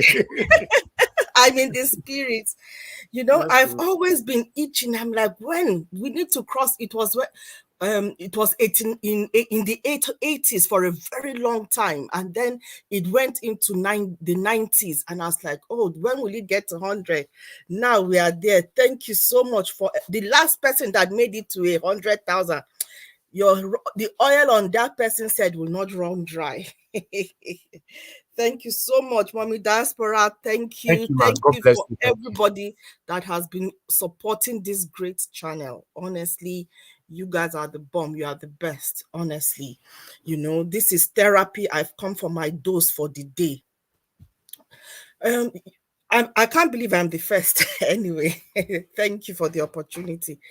A lot you've presented us with a lot, and the one that sticks to my mind is Prophet El-Buba. I don't know if people know, he is from Borno State, but resides and has his own church in Plateau State, in Jos precisely. So, and this man has been in the forefront, very vocal about leadership in Nigeria, the oppression that is going on in Nigeria, you know, and he has never shied away from speaking truth to power. And for those who do, I want to shed more light on the Jos model of protest. You know, for those who will sit here, yes, a lot of people will come and say Plateau State is in the north, is Islamic and whatever. Plateau State is a miniature Nigeria. For those who have not been to Plateau State or cross that divide to just try and go to that area, that part of the country, I would really recommend it. And that is the reason why somebody like me that is from Plateau State, people cannot place me, because I represent everybody. I represent the Yoruba, I represent the Igbo, I represent the Hausa, I represent different tribes within Nigeria. Now, why do I say Plateau? It is a potpourri. Everybody, every tribe that you can think of is on the plateau. It is either they are living there or they come to school there and they stay there, they don't go. And if you understand the plateau, you will understand what is happening right now in Nigeria. Now, Plateau State have gone through this we've gone through it. When the biggest West indoor market was bombed down, that was when we started our problem. Our problem came to the fore, and they used religion, they used tribe. In Plateau State, indigenous tribes in Plateau State, before they carved Nasarawa out of Plateau State, there were over 60 indigenous tribes that are different. They might have similarities, but they have their own tongue. You cannot understand the next one from the other. They have their own food identity. They have their own culture. They have their own way of doing things. And right now, they came and tried. And when I was growing up as a child, we were all together. You would see my maternal and paternal my paternal grandmother used to sell in the market. It used to be called New Market back then. That was before the main market that was burnt down. Yes, Lady Eugenia got the main market that was burnt before it was burnt down. Now, what happened? You will see the different tribes sitting next to each other selling their markets. Very peaceful, and that was why Plateau State was called the home of peace and tourism. What happened? What came to divide us?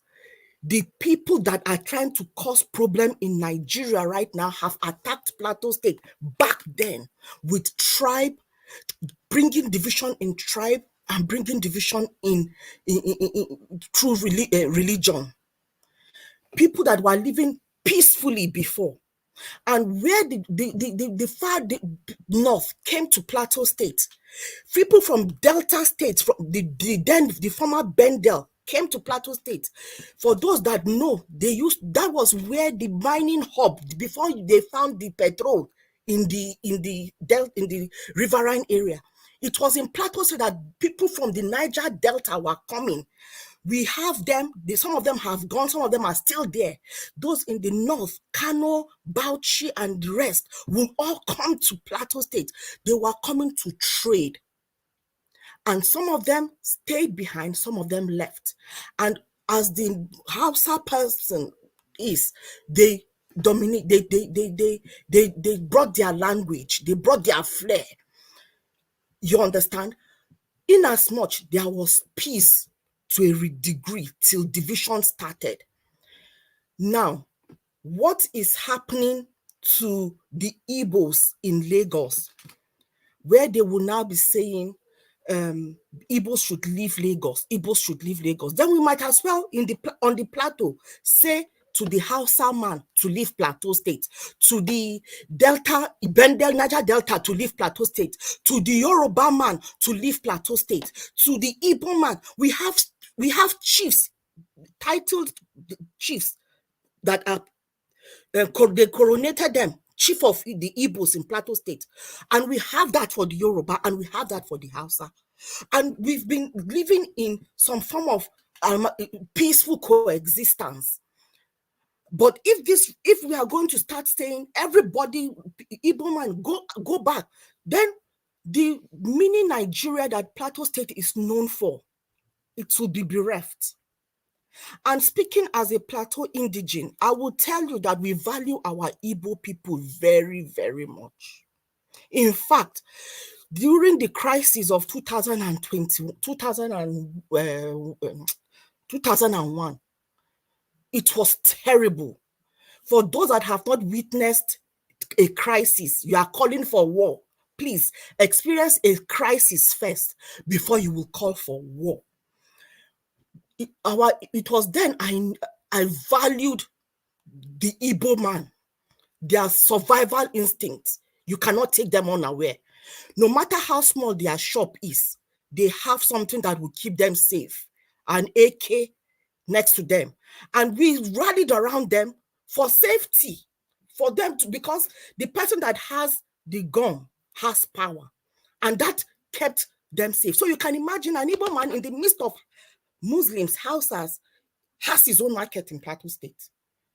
So I do not subscribe to this. I am one for one Nigeria. I am one for one Nigeria. I do not subscribe to division, because no matter what happens, no matter if you divide, have your own state or have your own country or whatever, you will still be dogged with all the issues that the Nigeria has. From what I have seen, there is so much strength in numbers, so much strength in character. The reason why we in the diaspora can hit our chest and say we are Nigerians is because of our number. It's because of our population. Yeah, we are so proud to hear that this Igbo man is the one that did this. We are so proud to hear that this Hausa man is the one that did this, or this Yoruba man that did this. The culture, the vibrance, the verbosity of our cultures that is amalgamating and taking over. We are proud because it is that entity called Nigeria that has given us that. If we are to be going in chunks, believe you me, we become very weak. We will be weak. A lot of our African countries are looking at us. I was watching a video that somebody put together of about 16 minutes. I will send it to your guy Elvis if you are inclined. When you have time, you watch it, and if you think it is something that would be good for the channel, or you might have even come across it. It was talking about how the other countries, how other people see Nigerians, how we are seen in the scheme of things in the world. And it is because of our numbers. That is the reason why they cannot crush us. Our entertainment industry is big because we made it big. Our numbers made it big. We do not need other people to come and enjoy it. We were enjoying it ourselves. Because we had the number, we dominated. So reduce your number at your own peril. Now, going back to what they dividing us as a people, using during the just model of this protest, I felt so proud because we saw how when the Muslims, it was on Friday they were going to go and pray. The Christians, they didn't want to go and pray. They wanted to stand in solidarity with everybody. The Christians now said, no, go and pray. We will stand around you. That was what they did on Friday. On Sunday, when the Christians were going to go to their own prayers, the Muslims also stood in solidarity, waited for them in their churches to finish before they continued on the road. What does that tell our common enemy? That we are together. And then from nowhere, we are hearing people looting that caused the state government to put a curfew. Why? Because we know that they could not believe what they saw. So they are looking for ways to bring down the protest, to discredit the protest. And may I add, the state governor is well loved. Right now, he seems to be hitting it well with everybody. He seems to be doing the right things in terms of developmental milestones that people can see and actually articulate. He seems to be doing well right now. So, and he is with the people. He is, saying he's with them in their protest. You understand? The sponsors of discord that are trying to bring issues, to try to change the narrative, are trying to get, since religion has not worked, they're not bringing looters, paying looters to come and loot. You understand? So Nigerians need to be very aware of the gimmicks and the flying of the Russian flag. If it was an American flag that was being flown, what would they say? Would there still be the kerfuffle that is going on right now, trying to change the narrative? And just like the prophet said, he said these people are people that have seen an ideology that is working in neighboring country and they have taken it. But I can also argue that it is a possibility that it is paid. The elements of the APC government put it out there so that they can try and tie the narrative of treason. But how can treason work? How there are a few shoeless Hausa boys that are running around with a flag. They don't even know what it is. They don't even know what the flag. They don't even understand the symbolism around that. So this nonsense that this government is trying to bring, the narrative that they're trying to bring to tarnish the justification of why this protest has to happen, needs to happen. It is the fundamental right of every Nigerian to protest in any shape or form. And they, in their own demonic and evil capacity, cannot think of anything good but to do their own stupid agenda. Look at what is happening right now. Nigerians, wherever you are, if you can hear my voice, shine your eye. We in the diaspora, we are not even safe. The slave master that has gone and put smoke in the hole that we have been hiding, and it has made people to japa, is now making unrest. And I don't want to go into that argument, because my views about what is going on within the UK right now would be totally different from a lot of people. But I want people to open their eyes and think, if this was me in my own backyard, people coming, where you dey now, the people do. Elvis, should I continue?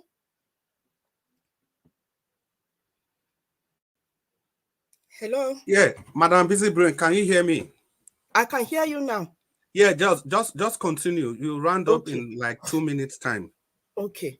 So yeah. The thing is this: if their government do waiting, then suppose do. We for know this thing when they happen, no for they happen. You where you tell people, Igbo people, me then leave Lagos. What right don't you take? Are you telling they don't have a right to tell you to make you leave? So we need to reorientate ourselves with the politics of the people around us, you know, of where we are living. You understand? And look at it from a different perspective. Be human. Don't just be they're using racism to divide. Look at them as human beings agitating for what they want.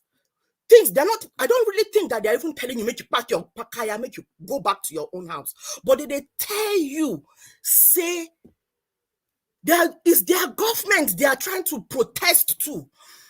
And the government is changing the narrative. I'm not holding brief for anybody that is on the street out there. Some of them have their own different intent, but don't lump everybody and say they are far right or far left or whatever. Anyway, yeah, well, this might be a different topic for a different day. Thank you so much. Yeah, thank you so much. Good evening, everybody. It's me. I'm Chris. I'm speaking from Dublin. I think Mr. Nanjawaj is having some technical issues, but before he comes back, I just want to encourage everybody to use the like and the share button. And let's do this. This is how we can fight for the common good of the nation. Madam Busy-Brain, thank you once again for that historical background that you just gave us about the Plateau State. I think it's a good thing because Plateau State is supposed to be like the melting point. It's like a mini Nigeria. Well, I'm going to come back to that later. But before then, beautiful people, it's good to be with all of you. Please use the like button, the share button. You can see the content that you people talk about every day here is verified. All the contents, they are all verified. So you should be proud of yourself. You should be proud of Nanjawaj, who has not gone out of his way to make sure that this content, this YouTube channel is verified. He took it slowly, gradually, and laboriously, and eventually he got to that mark. So be proud of yourself, be proud of Nanjawaj, be proud of everything you do here. We're just going to move on to the next person, and the way it is on my screen, and I think that will be Mr. Jonathan. Mr. Jonathan, it's so good to have you on the show. And please talk to Nigerians, talk to us. The floor is yours. Good evening. Thank you very much, Mr. Chris. Greetings to you. Thanks for the work you are doing. I greet everyone on the panel. Mr. Elvis, I greet you. God bless you for the good work you are doing. I greet those on the comment section. Mommy Diaspora, I greet you, man. God bless you. And again, welcome. You know, aside from all these protests, brouhaha that is going on, just as I was listening to the, following the broadcast and the presentation, then just towards the end, Mr. Elvis put up this video, and this video of the of a Toyota plant where we saw children, 8, 9, 10-year-old, being introduced to auto engineering at that young age.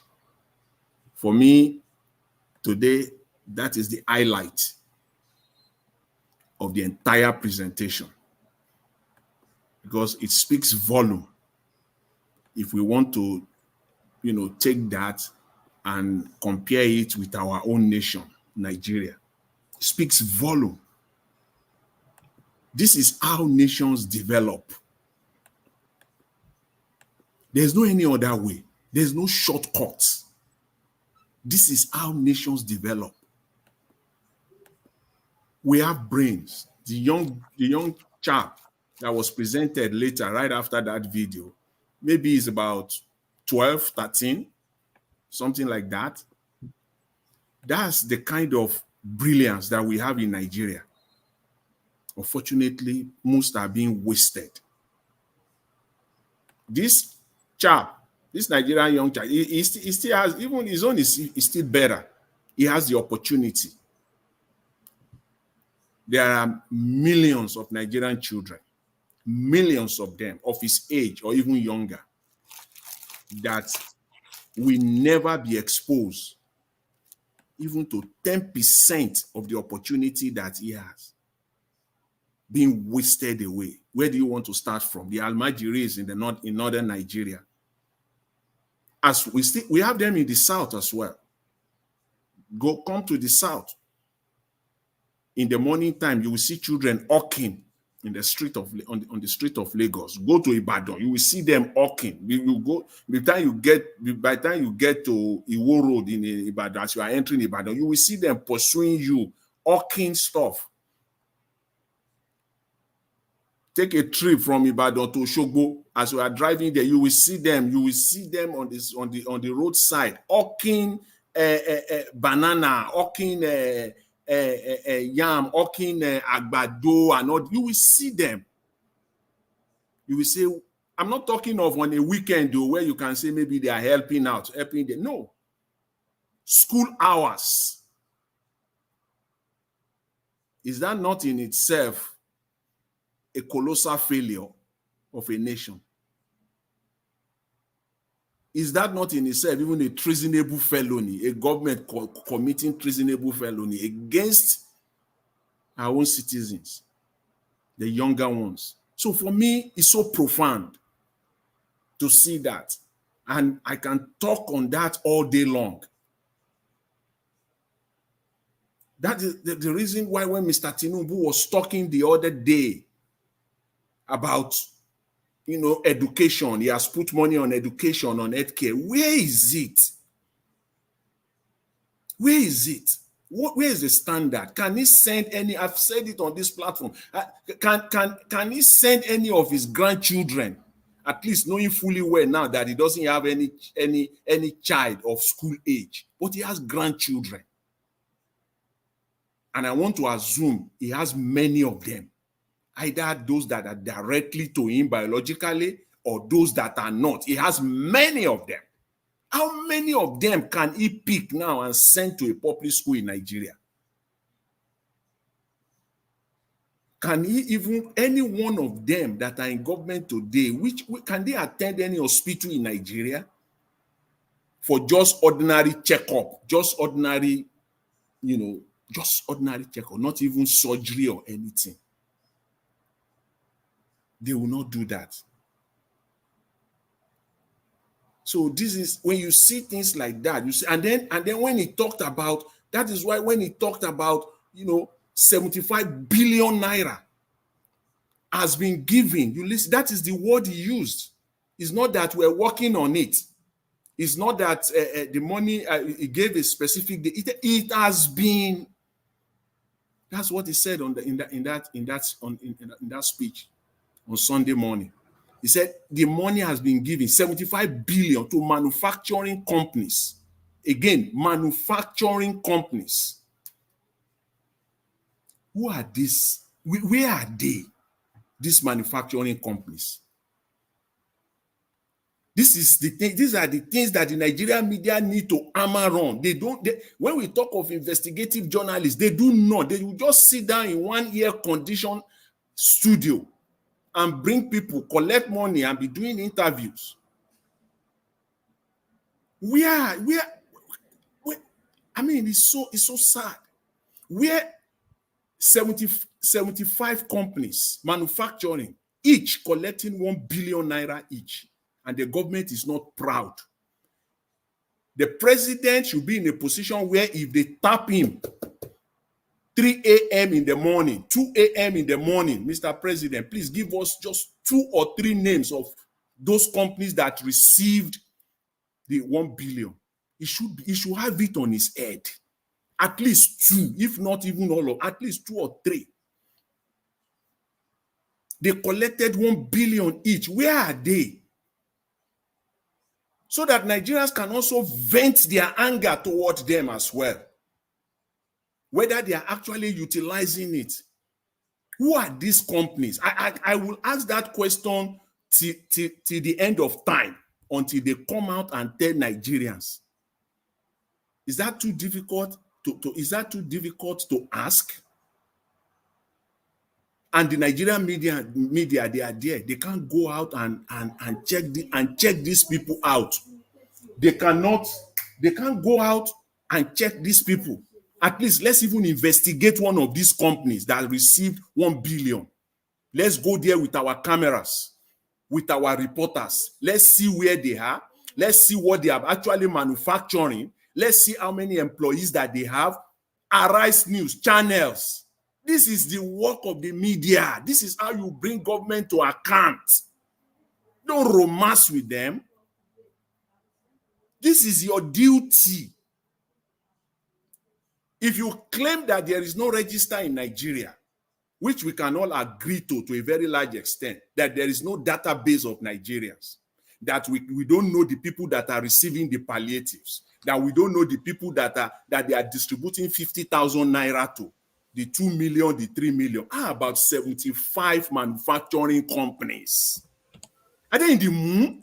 Is it not in that Nigerian space? They don't have name. They are nameless. Who are the people behind them? How many people have they employed? This is how you bring government to account. So we will know the faces of these people that have received our money. 1 billion naira. Are you kidding me? Do you know what 1 billion naira is? That amount that they have just distributed, that is about roughly, approximately $50 million. Mr. Jonathan, round up, sir. Yes, I'm rounding up. $50 million they just gave away like that, and we all keep quiet. Nigerian media just keep quiet. I challenge them. If they are truly media, and if they really want to live up to it, then they want to be truthful and be honest to Nigerians, this is what they should take up. The Nigerian media should take this up and let us know the people that collected this 75 billion naira in the name of manufacturing. What are they manufacturing? Are they local? Are they distributing locally? Are they exporting their products that will bring development and add value to the overall GDP of Nigeria, that will bring foreign exchange back to Nigeria? What are they doing? What are the criteria the government use to determine which of this manufacturing company qualify for this 1 billion naira? At least we will see.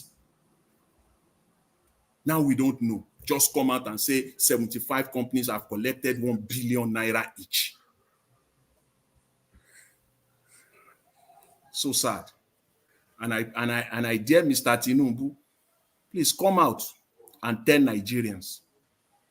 Let all your bulldogs, all your propagandists and surrogates, and the Nigerian media, they will sit down there, the likes of Arise, the likes of channels, and they will bring them in. Bring one of the ministers in and put him on national TV and ask him these simple questions.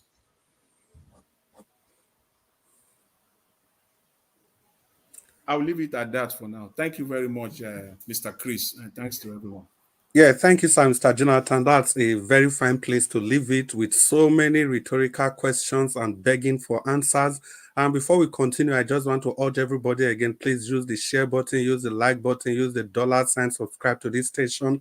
That's the best you can do to continue to put your voice where your money is. Use the $sign. Do what matters to you. People are on ground protesting every day, risking their life, doing everything they can to make sure that Nigeria becomes a better place for our generation and the generations yet unborn. Like Nigeria has been saying, all we just want is a better Nigeria. So that's the way you can be part of the systems, the way you can be part of the fight. Comment, share this broadcast, keep doing what you are doing. Make sure that your commentary on the comment section, and even if you call in, make sure they are quality content. You can see, and YouTube has verified you people, and like Madam Patricia said, our chairlady said, it's not just only the verification, but the content, which is very, very instructive.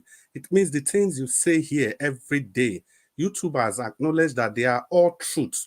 We are speaking truth to power. We are doing what we ought to do.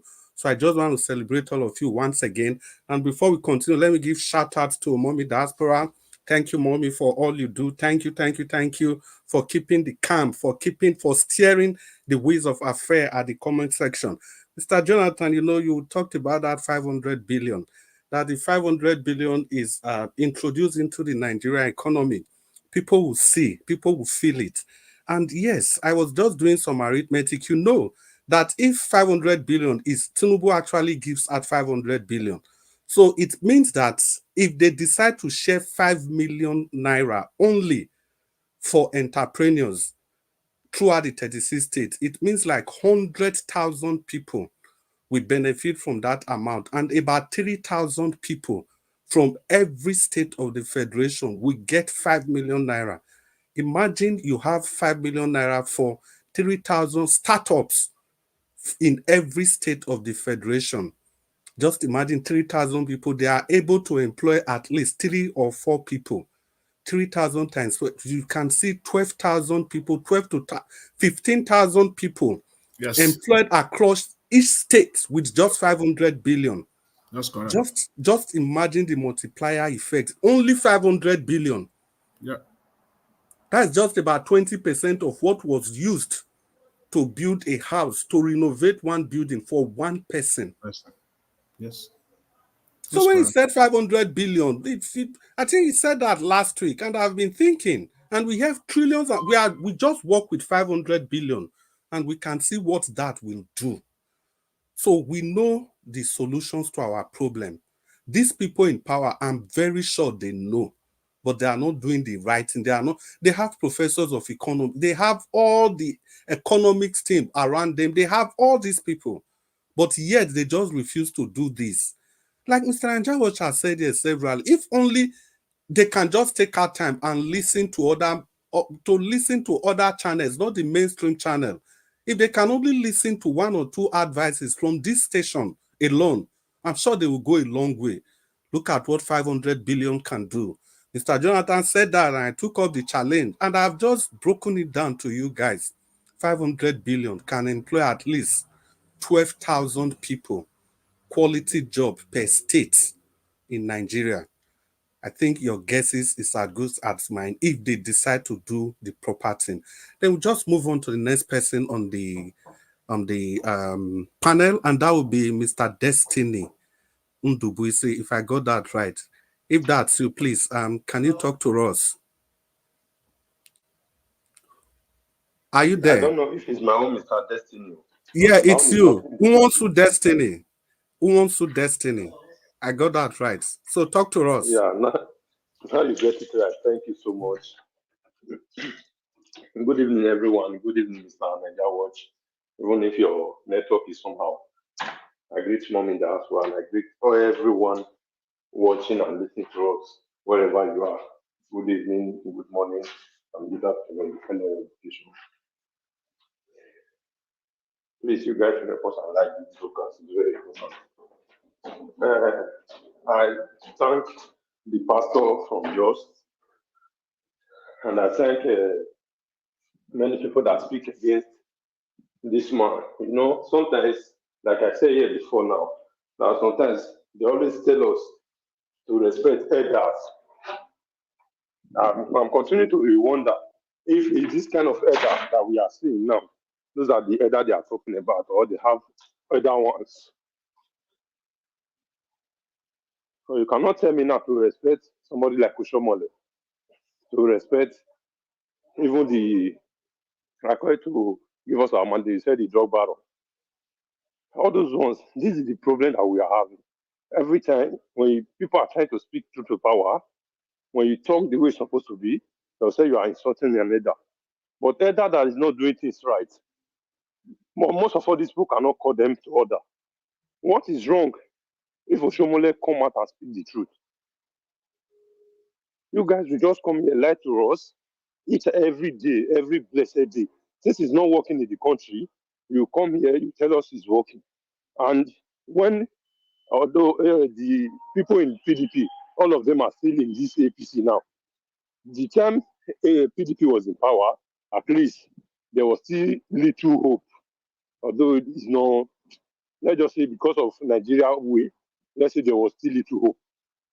But you guys just came, and we did not even know that these people are coming to destroy the country. That's where they ran around everybody, did everything, some people's brain. Till now, I believe it's still hard for some people to reset their brain back. Because if not, I do not see why some people will still come out here and still be defending these people. Because the way they turned those brains then, I believe that is still what is disturbing some of us. Because it's very difficult for them to reset their brain back. Because if not, nobody, no sane human being will support this guys. It's not possible. That's why anybody that is supporting mostly APC is not doing it on his own. If the person they are not paying him, definitely is high or something, or is sick. You need to go to not normal hospital, psychiatric hospital. Seriously, how can you say if they want to talk about other country, they always use the good things, the bad ones. Sorry, when something is a little bit bad, they will always use that one to reference things that is happening in other country. But with the good ones in that country, they never use it as a reference place. Every time, that is what these people always do. Look, that fraud just come at the Igbo. Okay, somebody said, I'm not protesting and I don't want to go to shop. If the Igbo man is not there, is there any other person that can say what you want? Then you are bringing what I don't even understand. This is why, I don't know. Sometimes they'll say the Yoruba doesn't like the Igbo, the Hausa. It's not only, if we look at it now, it's not only Hausa or the Yorubas. Definitely, even within the Igbo, some of us don't even like ourselves. That's just the problem. So where to start from? Because if we look at some people speaking, they will still come and condemn all the Igbos, and the man is from Igbo land. Dama said, if you look at Wike's name, all of them, they are Igbo. Their name represents an Igbo name. But are they doing things as an Igbo man? No. So we don't know who is our enemy. We don't know who is not our enemy. If we go to where hard things is going. Because nobody is happy. It's getting confusing every day, every blessed day. Because the Igbo man, whenever they don't give them, some of them the power, the one that was supposed to speak the way things are supposed to be, no. Since there have many Igbo men in power right now, with all the things that is happening, I've never seen them write and condemn many of it. None of them. And we know that those people in power, many of them are people, those are the ones that many people always follows because of what they will get from them. So if they don't condemn those kind of stuff, how do you expect all these things to just go out like that? During the protest, that's when I know that they have many Igbo men in power that can speak. You guys should not protest. You guys should not do this. Don't join them. We are not part of it. They are be killing us. But when bad thing is happening to the Igbos, you guys doesn't speak up. But when they say, okay, let's protest and say the country will good, then many of them, I was shocked to see every of them. See that one from my state. Come out online more than how many times. I have business here, I have business here. You have business here. How many people have you helped in that state that you came from? You ruled the state for how many years? Nothing that you can proud of on your own that this is what I did. That tomorrow is still working fine. That the Abia man is benefiting from. We say yes. If not that the boys that you always empower on your own, just for them to always side you when you are doing things wrong, to clap for you, to always sing your praises. That's what many of them do. They don't care about the rest of us. They'll just look for some people, some individual, empower them, so that whenever you are condemning what they are doing, all those ones will come with their 5,000 data, speak rubbish, talk anyhow on internet. This, I don't really know. I don't really know. And the other people, the only pastor that is speaking, among all the whole many pastors we have in Nigeria, is the only one that can say yes, he's speaking. Then tomorrow, you see all those other churches will full, and we will still be the one to be giving them the money. Okay, what is all these pastors, the rest of them, what are they working? That they have all those tech cars, some of them have private jets. Whose company did they have in that country that is giving them all this money? But still yet, even some of us here still pay that tithe and offer it to them. I don't even understand how they did turn us like this. The politicians are turning our brain. The religion men came and must just squeeze the brain out of us that many of us cannot even think anymore. If we did not call them when we have challenges, then their challenges cannot go. We always wait for only any minute for us to talk to them. Immediately we talk to them, even if you went to hospital to solve your problem. But when you talk to any pastor, you said, because of that pastor, that's why you are healed. And you just, man, this, I don't really know. Now everywhere is a little bit calm because some of them have taken whatever they want to take. So during time of election now, you see all of them start coming because they want to take again. Start preaching what you don't know. Right now, none of them is preaching for the masses to hear that this what is going on in this country is not right. None of them. I don't really understand it. How are we going to stop all this problem? Where are we going to start it from? This man will just come out, say he's giving the governors money. The money they are giving the governors is not for the masses. Just to give to the cronies of the governors, the SSA and their political leaders. To go and give to all those what do they call them? Internet warriors. Like Oshomole, during the time of election then, Oshomole was even the one that said that the people that is tweeting for Obi, there are just 4 people in the room. He still came out, I think yesterday, he said the same thing. People that is protesting, he did not know them. But when the thing hits them, they will start speaking Dombrati, whatever. My brother, short, I'm tired for that country, seriously. Because people where would even they talk for, they don't even want to help us. More of us help ourselves. For some of us, they try to help ourselves, make the country good. But no, come like see some of them. Because people where they are mostly those the big church. If all of them gather back come aside, they're not born any governor, president who made the city the power, say they don't do the right thing where they're supposed to do. But if you see church on Sunday, see crowd, for those not park on my side, say any governor. My brother, I don't tire. Yeah, my brother, Naso Ibio, Nigeria matter. We understand. We understand how you feel. Yeah, every time you talk here, you say, I don't understand, I don't understand. You are very right, because it's a general saying that if Nigeria is explained to you and you understand, and you understood the explanation, it means they probably didn't explain it well. So I completely agree with you when you keep saying that you don't understand. Now so we say, and we don't come, how we go do? How we go do? Madam Busy Brain talk, say, the country we are together is better. Being a big nation is better. But the truth is that on whose terms and conditions? Is it on the terms of our corrupt and useless leaders? Is it on the terms of those that owe Nigerians, or on the terms of Nigerians? On the terms of citizenship? On the terms of constitutional provision? Well, I agree with her anyway, no matter what it is. And before we come to give us our mandate, let me just give a shout out to some people on the comment section. And if we don't call your name, we'll call your name again. I'm Adesu Sagede. And you asked you can come to me last, please. Okay, give us a mandate. You'll be the last. You are the last person already.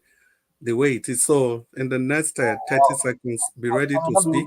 Now, but Okay. Just in that case, we'll just take the second round. Then if you are ready to speak, just give me a chat. Then we'll find a way to bring you in. Let's give some shout out to the people at the comment section. Madam Origin, thank you so much for being there every time. Adesuwa Usagede, thank you so much. And you asked a very profound question. Nigerians, Tinubu can't fix Nigeria. Wow. That's a statement, rather. Mommy Diaspora, good evening to you once again. Daniel J. I greet you, blessed lady. And good evening. Adeso Asagede is you again. Oga, that's your name. Thank you so much for everything. Abuazi, greetings to you. Love Maduka. It's good to have you. Momosa Morege Peter. And good evening to you. It's nice to be with you. I'm Lady Eugenia. Thank you so much. Let's use the like button. Let's use the share button. Let's use the dollar sign. They are meant there for a reason. Ijedema, thank you so much. And Stella Affini, it's good to have you on the show. and Rita Adams, Unstoppable, the Black Soup Lady, and thank you so much. And Agio Deborah, it's nice to have you here. And good evening, Lucretius or Larry Waju. Who next? Patience Egianruwa, Everest Kilobo. I hope I got that right. And Daniel J. Yeah, so let's come back to the people on the panel.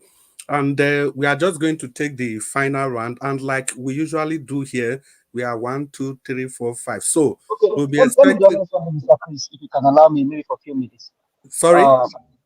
If you just allow me, let me just say one or two things and then I can drop. Okay, give us our mandate. Before you say something, let me just encourage everybody watching us, not just the people in the comment section, everybody, even the people on the panel. And you know, we are coming to the final section of this broadcast like we used to do it here. We are 6 on the screen. So please, 10 shares, 10 likes, and that comes to like 60 shares and 60 likes before the conclusion. At the minimum, please, let's do it. We can do it. We've done it before, and we can do it again. Give us our mandate. Talk to us. Thank you. Well, thank you. Greetings to you. Thank you for doing a nice job. Thanks to everyone. Truly appreciate the time. Comment section greetings. Diaspora greetings. Everybody greetings. Well, on the issue of the companies, right? You don't need to ask for the names of the companies. You only need to see what they are doing with the money given to them. You don't need to ask for their names. Once you see once Nigerians are employed, you see production from consumption to production, then you can truly know that money was given to companies. Tinubu did not give any company money. He's the sole beneficiary of those. What would it take them to name companies? There's no money given to any companies. You cannot invest such amount of money in an economy and then you don't see the profit of it. You don't feel it. If they invest such money into production today, Nigerians will not be on the street protesting. No. You know how much that money is? You cannot invest such in an economy and not feel the impact. You cannot invest such in an economy and not feel the impact. And so just to tell you that these governments are just there to steal. They are only there to steal. They don't mean well for the people. Now on the issue of education, that young boy, he's fortunate. But I tell you, it just shows that there's no future for a Nigerian child. There is no future for a Nigerian child. If there's a future, the army will not kill a boy sitting there in his father's house. It just shows that Nigerians are just I really don't know, honestly. I really don't know. But hopefully with the protest we can get through this right. I'm with Prophet Isaiah. I think thank you very much for all that you have done. We continue to celebrate you. I wish other Christian leaders can learn from you. And let's fix this country. Nehemiah build the wall of Jerusalem. Nehemiah. And we have people like that all over the Bible that built their society. Elisha fought against bad leaders. But at the point, Elijah told Ahab that dogs will lick his red oil. And it came to pass because he was troubling Israel. So what's become of all of this that the GOs not speaking out? Why are you not speaking out? Well, for the want of time and because of busy schedule, I'll just leave it here. But I tell you, you cannot invest such amount of money in an economy. You don't even need to ask for their names. You only need to feel the impact of what they are doing with the money given to them. You only need to feel the impact. Because with that money, they would have employed people. You will not see protesters you will not see Nigerians on the street kind of hunger. No, you will not see it. It tells you that these guys are thieves, they are looters, and they are killers. Thank you very much, sir. Give us our mandate. Always on point. Thank you so much. Always on point. Always passionate. Thank you so much. So, people, I can see you guys are already doing it, and we can do better. We are now on the final section and the final lap of this broadcast, and we are just going to have our second section, and we'll be starting with Madam Busy Brain. Madam Busy Brain, you have to speak to us for 5 minutes. The floor is yours, Madam.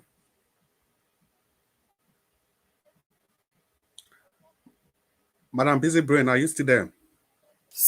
Sorry, can you hear me? Yes, Hello, Madam can you Busy hear me? Brain, we can hear you. Yes, Oh, we can hear you. oh, okay. Yeah. So, you know, while I on the back of you raised the point that on whose terms will Nigeria, stay together?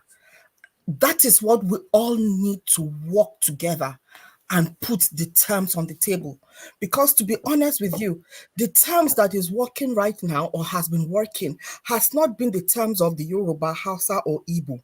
It has just been the terms of the the elites, the Nigerian elites, or the global elites, whoever it is. It has just been a few of them who do not have any barrier, who are united in a common goal.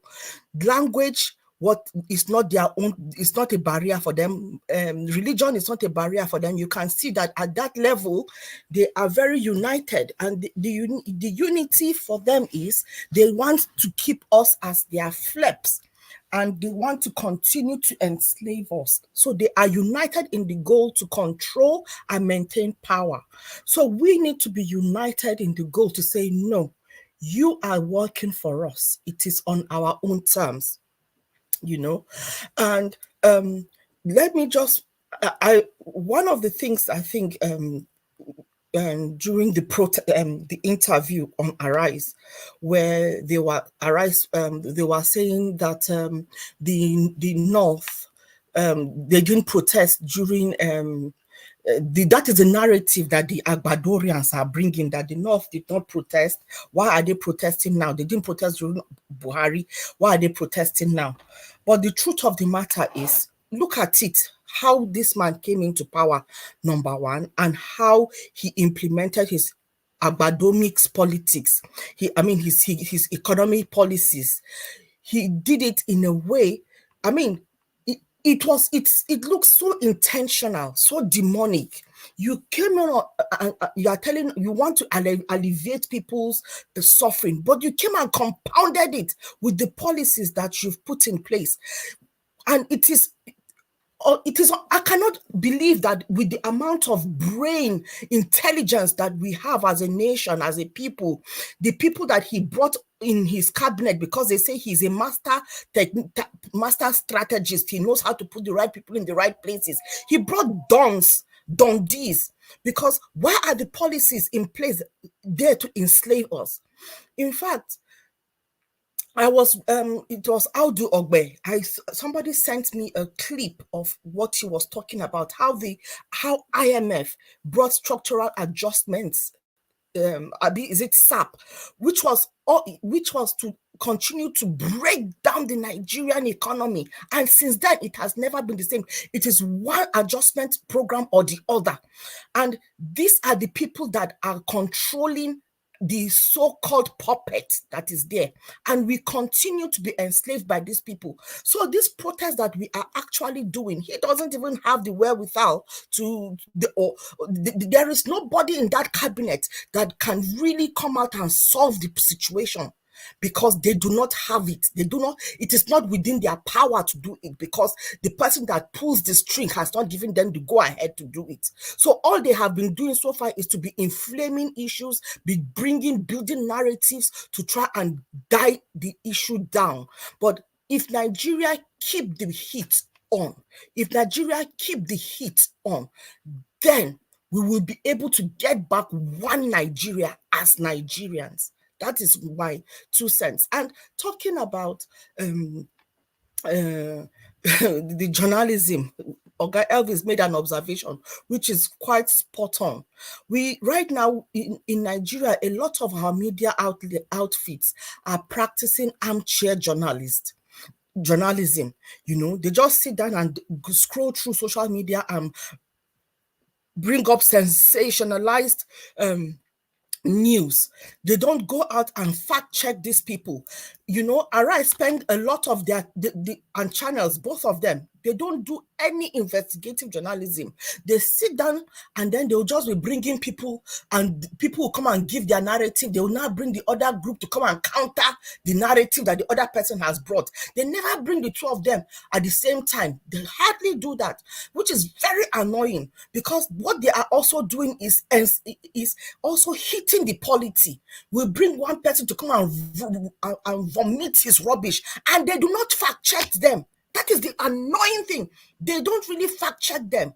So what journalism are they practicing? Journalism is meant to be the fourth arm of the government, to hold the government accountable. But as it is, they are just, soft touch here and there, not really hitting it where it needs to be. They will talk and do the talk, but who is going out to go and investigate the real issues on ground? Who is going out to go and investigate why this man brought the kind of policies that he has brought on? Who is going out to go and investigate the things that is being done that to the Nigerian masses? Who is going out to go and investigate how the common man is living on a day-to-day, the implication of the policies that these people have brought? Don't we have journalists that can cover those kind of specialist topics, economic topics that they can? We need to start building those capacity, those investigative journalism. And I think this is an era for each Nigerian to be that. You have your phone. A lot of Nigerians, they want to be influencers. This is an opportunity for you to be able to make the money and be influencing. Go with your phone and your camera and catch information real time. I said it, I think, on the day that I called on this station, I said one of the things that we need to do is to infiltrate these people, infiltrate them. We have each and every one of us there are in each of these camps of these evil demonic people. There are people that are loyal to our cause or sympathetic to the cause of the common man. They should go on the street. They should infiltrate all these places, infiltrate them. When they go for their parties, when they are carrying their ashawo, when they are doing whatever they are doing, record them, expose them. When they are going to go and collect bribe, when they are having which, record them and expose them. One thing that is for sure is that darkness does not light. It doesn't like light. Whatever they are doing in the dark, once you expose them, it breaks their power. It breaks the whole. Madam Busy Brain. Round up, man. Thank you. Thank you. Thank you so much. Now you can round up in 10 seconds if you still have something. So we just need to be conscious. Right now, these people, the fourth arm of government is not working for us. So we need to be out there. We need to participate in one way or the other and hold these demonic people accountable, one way or the other. And we have the ability right now with technology, with our phones, blast them, expose their shady deeds. Thank you so much. Yeah, Madam Busy Brain, you don't talk all of them finish. Actually, people, sorry, I have to just let her speak, and I gave her 3 minutes extra. And yeah, because the flow was going on, it was thick. Madam Busy Brain, the reason I ask you that question again is because, I just want you to re-emphasize, because there's something Nigeria always say here, that he wants a Nigeria that will work for all of us, a better Nigerian that will work for all of us. But Nigeria as it stands now is currently working for a few, because that Nigeria was designed on the terms and conditions that will favor that few. And anytime any person is able to break into that echelon, they'll just forget wherever they are coming from. That's why you see total Democrats, once they get into that group, into that satanic coven, they'll change their mind and they'll start speaking actually, like Nigerians used to say. Well, it's also good that you brought up the issue of SAP again, Structural Adjustment Program. That's why I always believe that we need to hold our leaders accountable. The IMF, they actually introduced that SAP not only to Nigeria, but to other countries, especially countries in Southeast Asia. But this country, they rejected SAP because they knew it was going to destroy their economy. They rejected it. But as usual, we in Africa, I don't know what we do. And the government of IBB, 1985, it was IBB. The 1985-86, yes, Kalu Idika Kalu was the Minister of Finance. Then before 1987, Olufalaye took over, yeah. Because previously Olufalaye was the secretary to the government of the Federation. So when Idika Kalu, when that SAP thing started, it was Idika Kalu that was IBB's Minister of Finance then. So they thought it was implementation problem. And then he left. They brought in Olufalaye, who was the secretary to the government of the Federation. And yet nothing could happen. So that is why we say for me, we remain the problem of ourselves.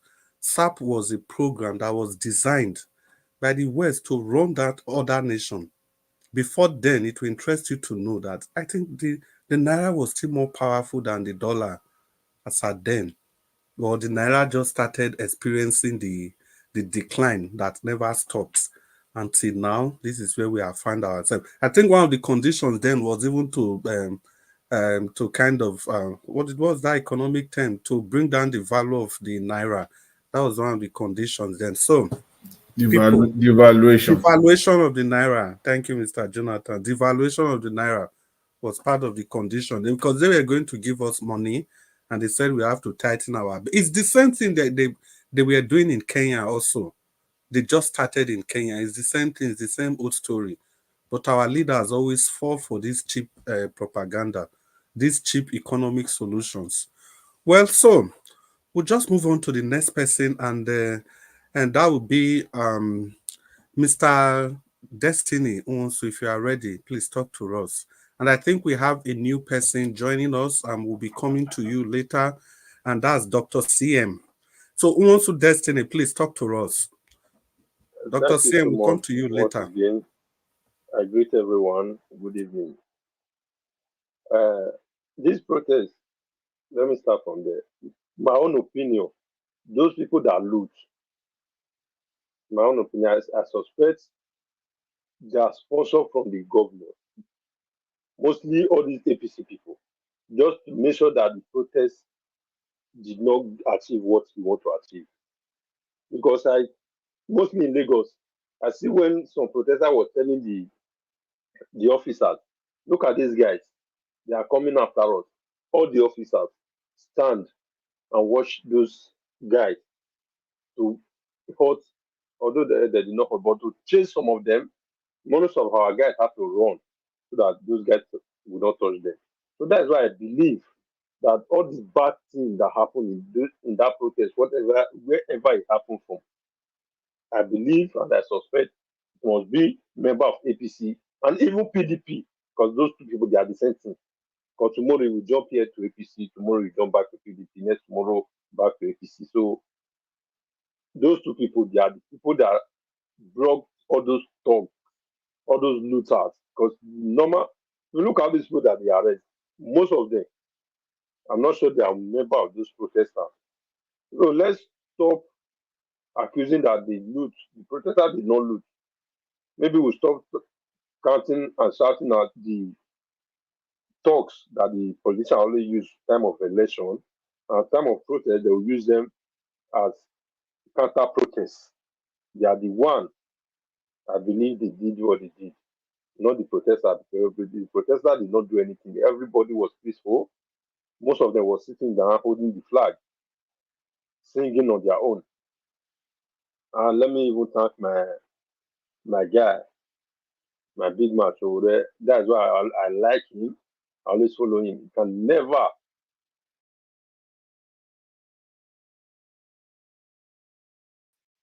That is why since he came out, I follow, I check all this. Whatever he said, he always stand by it. He does not care whatever your view is. And he always say the truth, which he believes is the truth, and which some of us, even if many of us, I know because of what happened to Jonathan, many people is trying to use that one against him. And we know the man, the Sahara reporter did not report something wrong about Jonathan. That is why some people are still having brief anger about it. But it's really looking good for the country. We are not supposed to be angry with somebody like this. Because all the report that the Sahara reporter report then about good Lord Jonathan, no one that some people that is still angry with him have ever debunked that is wrong or is lying. Just some people say because it's from our region. Some party people say PDP because it's our party. That's why they are angry with him. So for me, I appreciate and I thank everybody that take part in this protest. God will continue to bless every one of them. People that speak the truth, people that support, God will bless and guide each and every one of them with their family also. But the people that said the country will not good, I don't know if they have Satan or Satan to visit them. Thank you. Thank you, my brother. Destiny wants to. Thank you so much. I'm not commenting today, but some of the things where you talk, if you like, say I will respond to. And the truth be saying, people like Sowore. If you see that Sowore campaign, the state where you get the highest donation from, arguably now still from Edo State, because that is just the way it is. But unfortunately, you say the whole thing we should already talk about Jonathan, everything correct. Not be all of them, my brother. You see that 50 billion with them fair reports, say later. Now Sanusi later show Sahara reporters give fire to that news, but later they can't drop the money, drop and can't leave one for around 12 billion.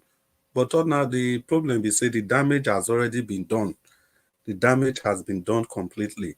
And apart from that, waiting my own personally, I'm just saying my But the view. thing happen or it not happen, that is not Yeah, important. it Whether you happened. see 1 naira, It 10 naira, happened, my brother. thief na Yeah, my thief. brother, it happened. Wait, it happened. I make me acknowledge. Wait, not be argument.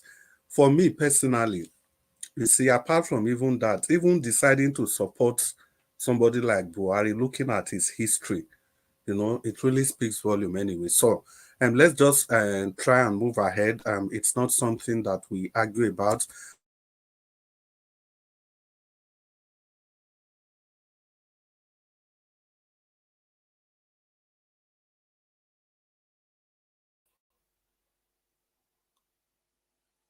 Hello? Mr. Can Chris, are you anyone hear there? him? Me, I cannot hear him again. Mr. Chris. Can you guys Like not the hear network me? of Mr. Chris. Yeah, now you We are can hear back. you now, but before we cannot Wow. hear you. I just said it all because I didn't hear all of you. I know they hear. I see some. I know they hear me. Well, I was just giving a shout out to Rosie Ehioji. Thank you so much, Rosie. They didn't want me to thank you. Thank you. Let's give it up for her. She has done it. And she's putting her money where her mouth is. It's a good way of showing that you really care, although there are so many ways of showing that. But what you've just done now is a step further. It's a notch further. Thank you so much. May your pocket never run dry. The good Lord will continue to bless you. Thank you. And we expect everybody to follow the footsteps of Rosie Ehioji. Thank you. And let's take time out to welcome our newcomers, Blessed Lady and Peggy Modi. It's good to have you here. And Madam Busy Brain, you have some shout out for you at the comment section. Thank you, everybody, for all you do. It's good to really have you all. And so we move to the next person. I can see Dr. CM is just joining. Dr. CM, you have to talk to us first for 5 minutes, and then we'll come back to you again. But your first submission, 5 minutes. Okay. Good evening, everybody. I greet you all. Thank you. I've heard people spoke. All protocols duly observed. I think I listened to Madam Busy Brain. Welcome back. So I think all your submission, what is in a nutshell, what you are asking for is a constitution. That's all. From what you said before, a heterogeneous country like Nigeria, we deserve to have a very robust constitution that will accommodate everybody. That is the only panacea to survive, and that is the only panacea for growth and development. What I'm saying, it's not original. I don't claim originality. People have said it before, and they will still continue to say it. That is what Nigeria needs. But the fact that when you bring up issues like this, some people feel that maybe there is nothing wrong with what we are doing. Aristotle said an unexamined life is not worth living, even without being told. Sometimes you examine yourself, what you do every day. Sometimes you say, no, I think I have to change the position of this. It's been here for long. I want to change this. In fact, I want to be dressing this way now. That is you examining your life. So why not a country? But when we say it, look at what is happening. Now, the people of North, some areas in the North are waving a Russian flag. Ordinarily, you see, that's why when something like this happens, it calls for dialogue. You will ask yourself, I believe in thinking and interrogation. Why are these people waving Russian flag? Why? It's not a case of you start to use the sledgehammer. Oh, no. Probably they needed to be spoken to, but nobody is speaking to them. So they then decide to do this to attract your attention. You don't just call a conference. Why? Maybe those people will prefer that they don't want to be part of Nigeria anymore. You don't want to force them. But discourse, dialogue. Maybe their fear is what will lead to a new constitution. You capture what they want in the constitution.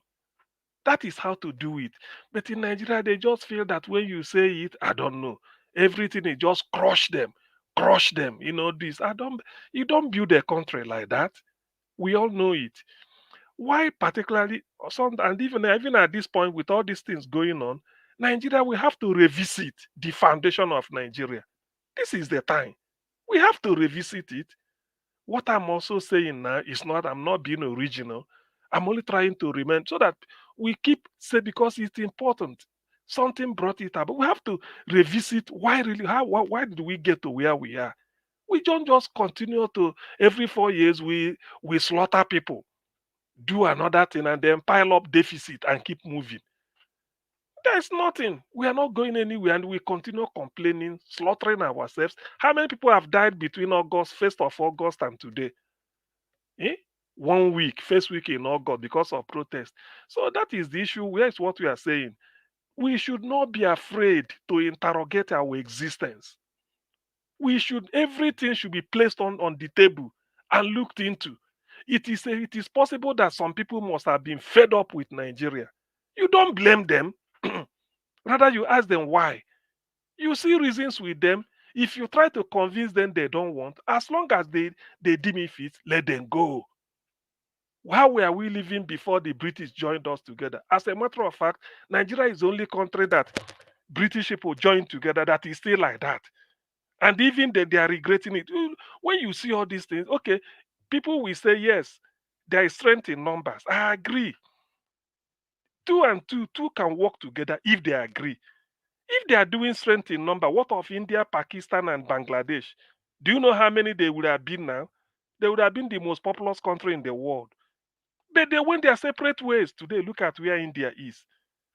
See where India is in the world today. Today, very few countries can challenge them.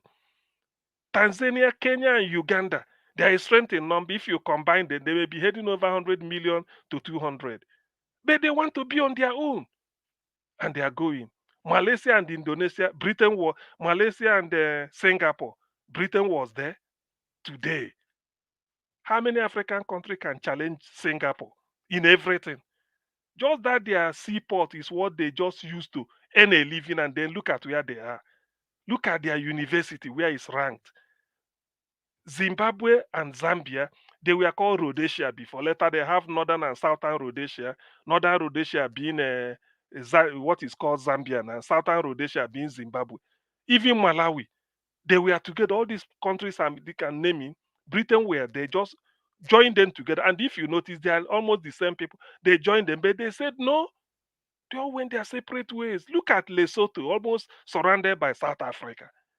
There are things, you see, sometimes in human existence or human, what is they called? In human evolution, I so much believe in dialogue.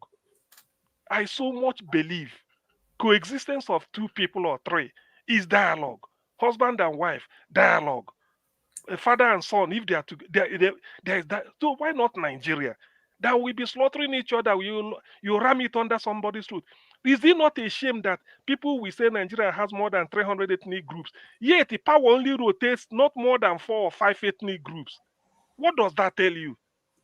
And Dr. CM, round up, sir. Okay, yeah. What does that say?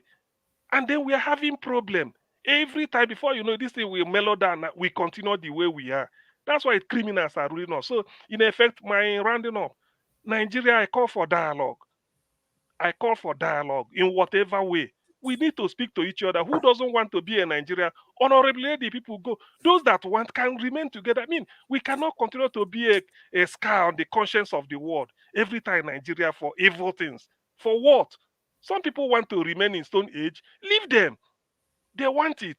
Now the northerners are looking. People from Kano are looking towards Niger. Look at Niger. They are now looking at Niger as somewhere to go to, and not to come down south. Anyway, let me stop here. Thank you. Yeah, thank you, Mr. Dr. CM. We'll come back to you shortly, very shortly, so that you can continue your train of thought.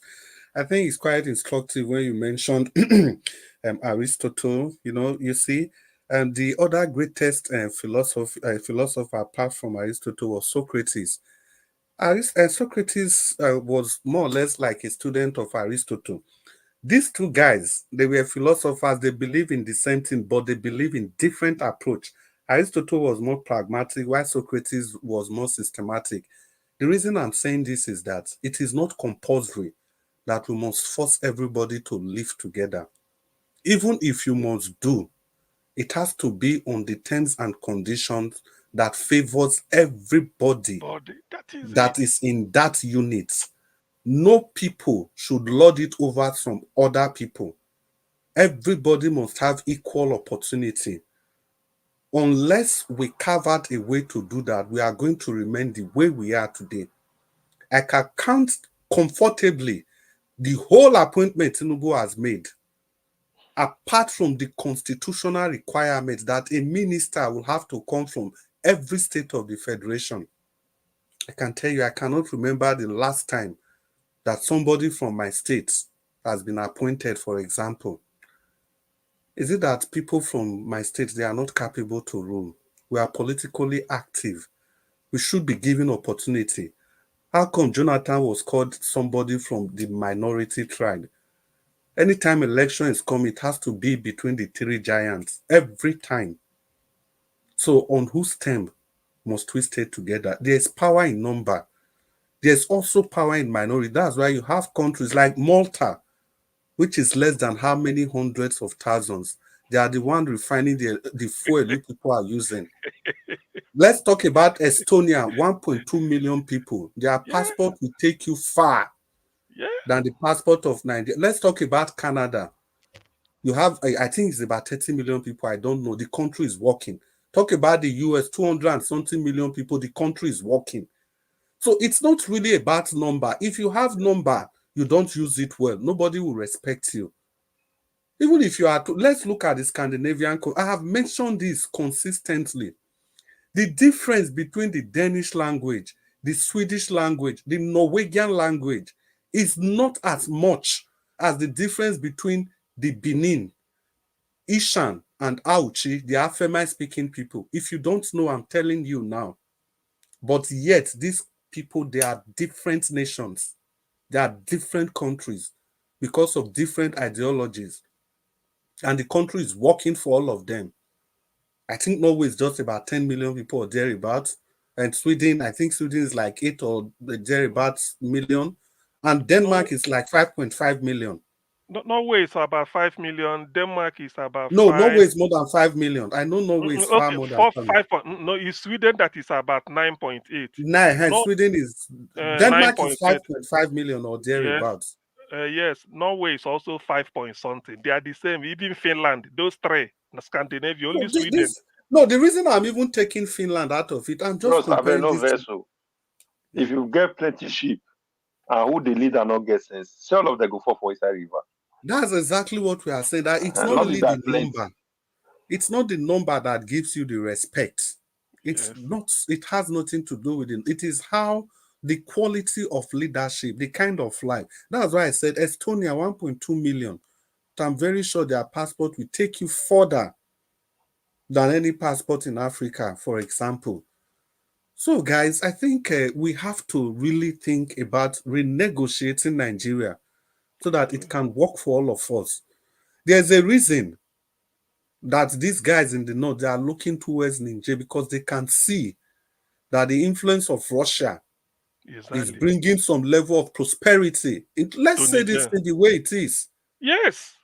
Yes. They can see the influence of Russia is bringing some level of prosperity, because they know the Niger, Burkina Faso, and the other country, those people that are panning towards the Russian Federation, they can see the level of the way things are changing there. Those guys are not daft. They know what they are doing.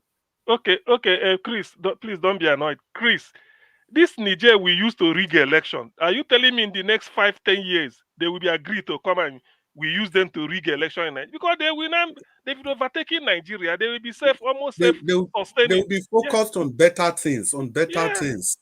So, well, give us our mandate if you are there. And give us our mandate. Are you there?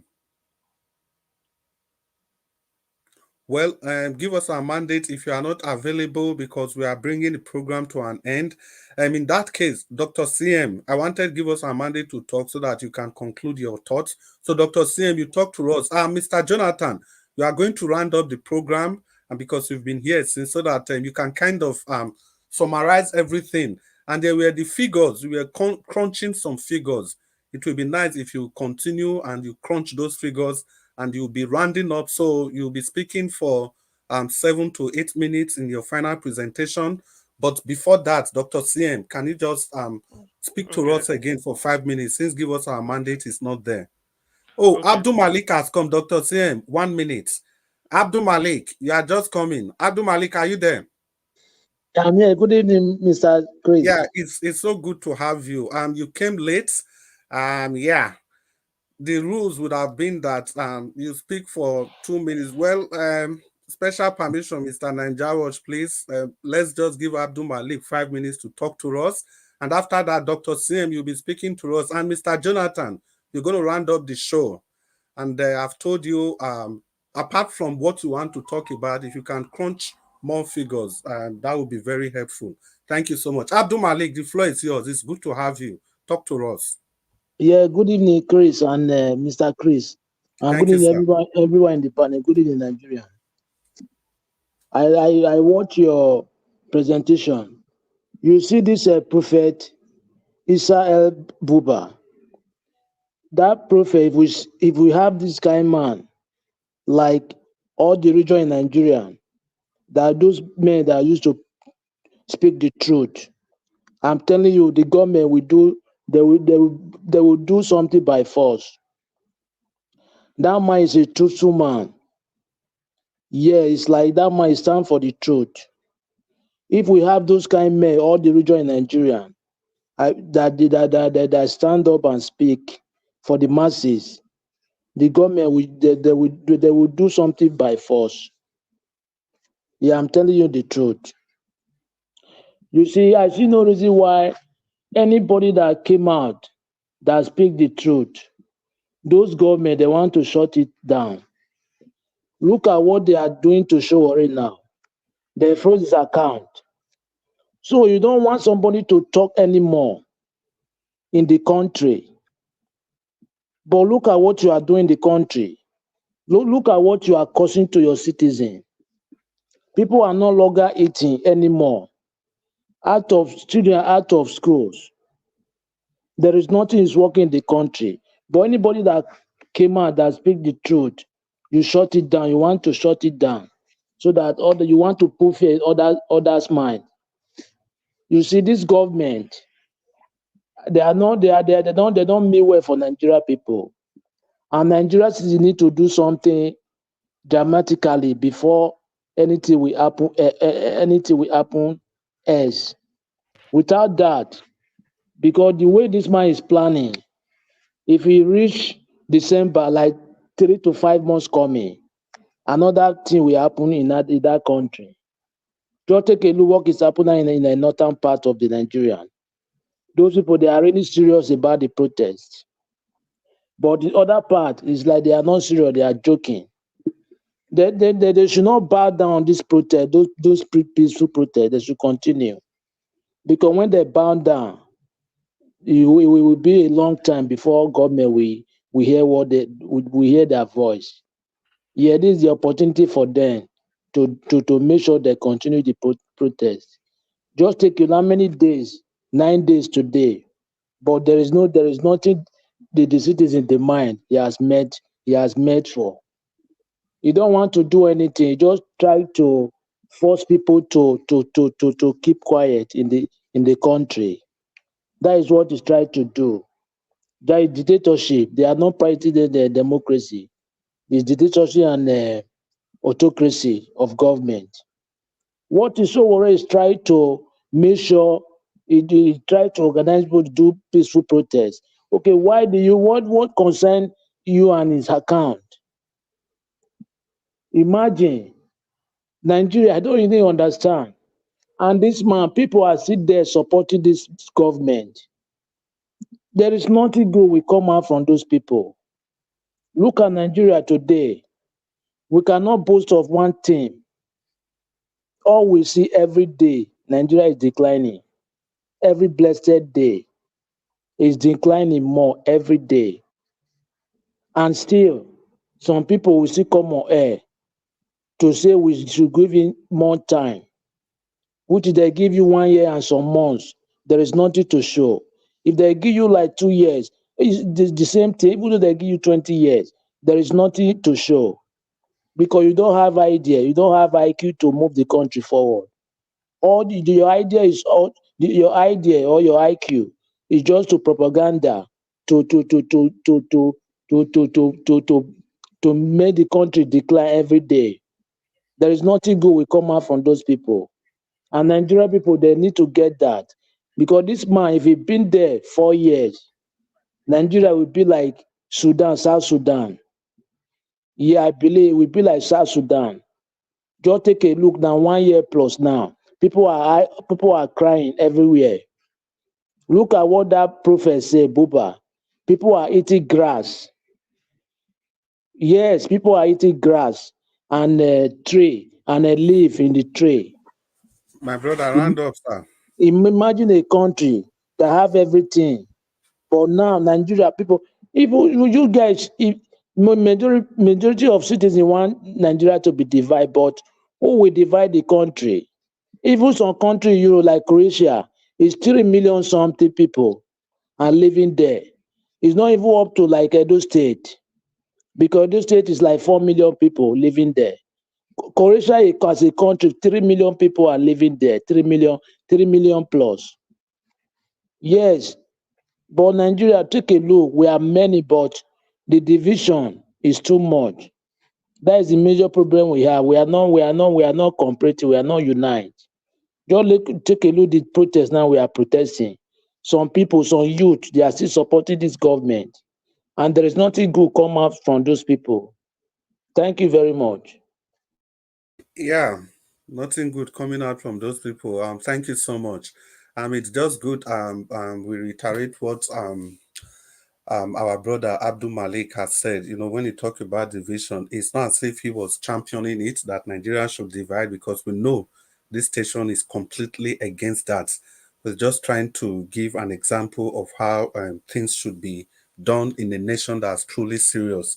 And like the slogan of Mr. Nanjawaj is that you want a better Nigeria, not a divided Nigeria, a better Nigeria that will work for the benefit of everybody. I think there's no other way to put it other than that summary. So that's what this station stands for. And we should continue to champion that on this station. That's why we always talk about solutions after talking about the problems. And the people in the comment section, thank you so much. And everybody listening to us from all over the world, you are doing well. And please, let's use the share button, the like button, and the $sign, please. And let's keep on doing the subscription. Let's continue to do it. These are the ways that you can actually show that your mind, soul, spirit, body, you are completely in this struggle to emancipate your nation. Once again, thank you all. And please, let's continue to do it. Let's continue to use the share button, the like button, the $sign. Thank you, thank you, thank you, thank you, my good people. And then, Dr. CM, and the floor is yours. And Mr. Jonathan, please get ready in about 5 minutes, sir, Okay. so that you wind up the show. Okay, yes. Part of taking stock. Yes, as much as I think since 1960, Nigerians have been working so that Nigeria remain together to work. But you have to sometimes you evaluate or you take stock, you assess the progress you've made. Since this everything is going downhill, at least since the 1999, we've not been making progress, and some people felt, frustrated. You can't show your talent. Look at the Olympics they are doing today. I've counted about 10 athletes. 10. Bahrain is having one Yoruba girl. You don't talk about Scandinavia. People represent, okay, if you bring out English team, you see people that should have been playing for Nigeria. You go to that is what we are saying. People feel that rather than waste their time, because some people, I believe God created us for a purpose. Rather than be in Nigeria, answering Nigeria, and you are wasting your time, you are not achieving anything. In fact, you are even at a risk of dying young. People will take their talent elsewhere and change. So people feel that if we can't go it together, then all this time we want to be, yes, we want to be. But it's not working. And not only that, when you now suggest the way it should work, you'll be shouted down. You'll be frustrated. What do you do? If you can't go it collectively, you go individually. That is the way life is. That is just the way it is. And moreover, for me, this is my own observation. Nigeria is the only country joined together by Britain that is still like that. That's why we are having problem. Because we're a colonial construct. It's like you want to pass a bridge. You bring this one, bring this thing, just fix them together. The moment you cross, you don't care. So they've crossed, they've organized, and they ruled us. So what do we make out of ourselves? We are not strange. Let us come together and discuss. No way. If you say it, hey, that's where we are today. That's why some people, when you see people saying that they don't want to be part of Nigeria, is this frustration? Is this frustration? Let us come together, and the constitution means how do we relate to each other? Nigeria is a den of injustice. Is it not here? Chris, you are sharing time. You do 8 minutes, after you 8 minutes. Is anybody complaining? Because there is justice. If you decide to give somebody a minute and the other person 1 hour, do you think people will be turning up here? Nigeria is injustice. It's too much. It's suffocating us. So many talent. You get out of Nigeria, your talent will shine. The world will know you. If you are within there, no way. This is not what we continue. Today saying that tells, okay, look at this thing. How I'm just looking, I'll be studying Niger from now. Niger, we used to joke. I was a copper in Kanu in those days. They say, oh, this Niger. Niger used to be the poorest country in the world. I think it's still like that, or maybe among them. But look at, they say Nigeria give them electricity. Just let's watch between now and 10 years to come. Those in the north are now seeing it. Say, maybe this Niger, look at that is life. They themselves are frustrated because it's not working for any. Nigeria is only working for those that failed it. That's all. So when you see people finding a way, it's like we are you are in a suffocating chamber. You want an exit through just to get out. Nobody is happy. The talent is there, the resources is there. Let us come together to discuss. No way. Reach election. Look at the election. You can't even the world will be laughing at us. More than 400 million you committed to INEC conduct the election. They said card reader know the work. We improved on it to bring a beavers. Only one election was switched off. Why? And when you switch, are you telling people that area you cheated? How do you think they are going to feel? Tomorrow if they talk, you say no, let's come together. We are better conduct the election. Allow the beavers. Upload everything. They are giving 3 ballot papers. Simultaneously, they say go behind this door or behind that whatever. Thumbprint, 3 different papers, thumbprint on the tray. Where you come out, I say, okay, put one here, put one here. That's all. That's all you did. And the 2 others were uploaded. Do not upload this. Later they start changing it. And then, okay, look at where we are. Look at where we are. They are doing Olympics. On your mark, set, go. Everybody will run. The person becomes, if you win gold, you win gold. Why can't we practice it? Look at where everything. Hey, yeah, he won. Tinubu won. Now, thank God, Tinubu, let me even thank him for saying one thing, that he bought the chair. He bought it. He said it with you. We saw the headline here. He said he told the northern leaders or whatever, he said he bought the chair with his presidency. He bought it. So which means they've taken money from him. Let them allow him to recover his loot. That's why a small country like, look, if you Google world map, you can never see Malta unless you you zoom it. Before you now see tiny Malta almost below Italy. That is where they are refining crude oil for Nigeria. Because that is a tiny country where Tinubu and the Wale Tinubu, they go and, with Chaguri, go and build a refinery there and be using us. So he told the northern, maybe they know. He said, I bought the chair. So for those that are saying INEC declared him, he won it fair and square, go to court. You see it? So if you now say some people want to get out, please, we can't continue like this. It's like a relationship. If you are in a relationship that is suffocating you, you are looking for divorce. Sometimes you want to divorce, you say, look, I don't want anything. Can I just go the way I am? People will be surprised. You say, look, Tina Turner, the American artist that died the day she was leaving, he said, if they could just allow her to just go the way she is, she became a world figure. So that is the way it is. Not everything is money, money, money. Some people just want to get out so that they can breathe in. Look at the type of life they are living all over the world.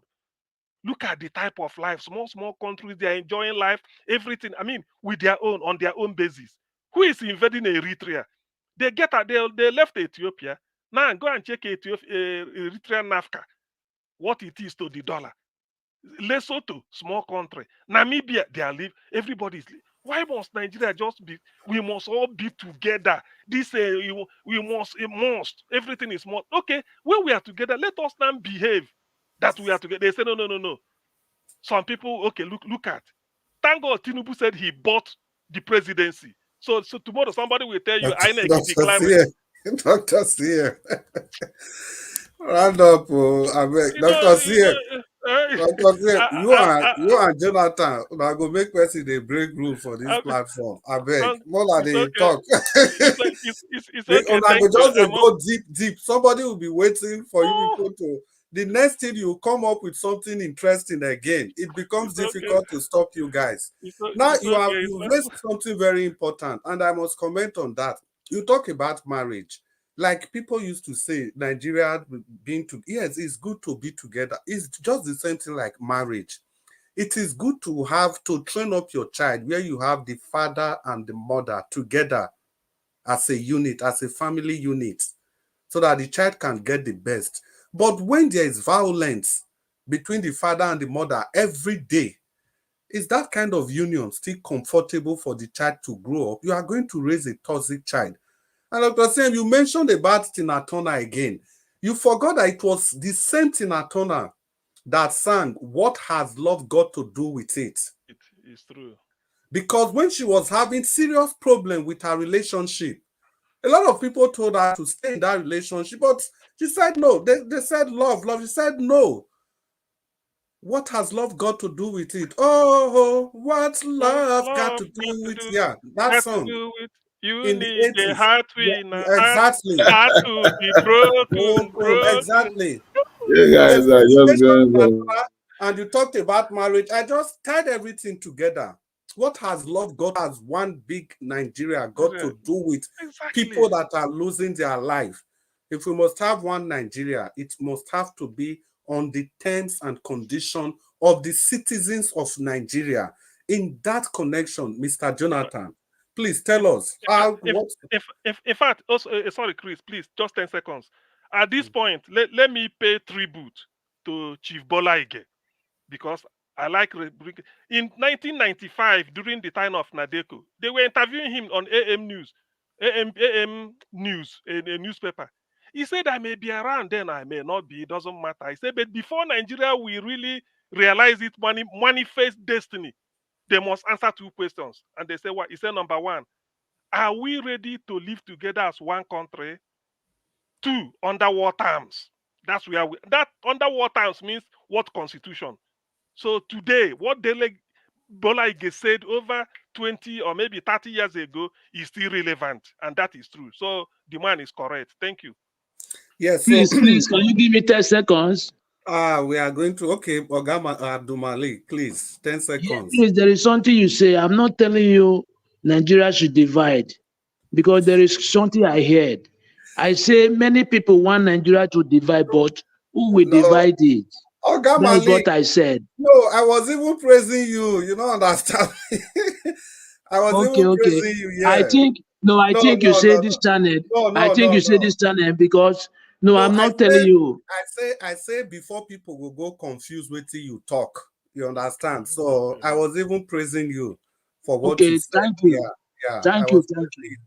So, Mr. Jonathan, finally, they don't want to let you talk, but you must talk. It's your time to conclude. But thank you. I don't know if you get more time. My own request be say, this Nigeria now, can you crunch in figures that can benefit the citizens, please? You guys have you guys have said it all. In fact, Dr. CM, in as much as you will always, you always bring some stuff that one will have no choice but to say one or two things about. You talked about the Olympics. See, I need to say that even though on the sideline, but it's still relevant. Just as you are speaking, talking about the Olympics, I quickly go and check the medal table. Nigeria 0, not even a bronze. As we are right now, Olympic is concluding in the next 48, 72 hours. I beg, Bona, no verse. May I talk this one? The person that was invited, the Nigerian person that was supposed to do this bicycle track event. Now, Germany give them bicycle. Nigeria not see bicycle give them. Who go give you Nigeria? They have siphoned all the money. These athletes were not properly, they didn't prepare proper, all the money they will need to give them training, to give them proper exposure. They have stolen it.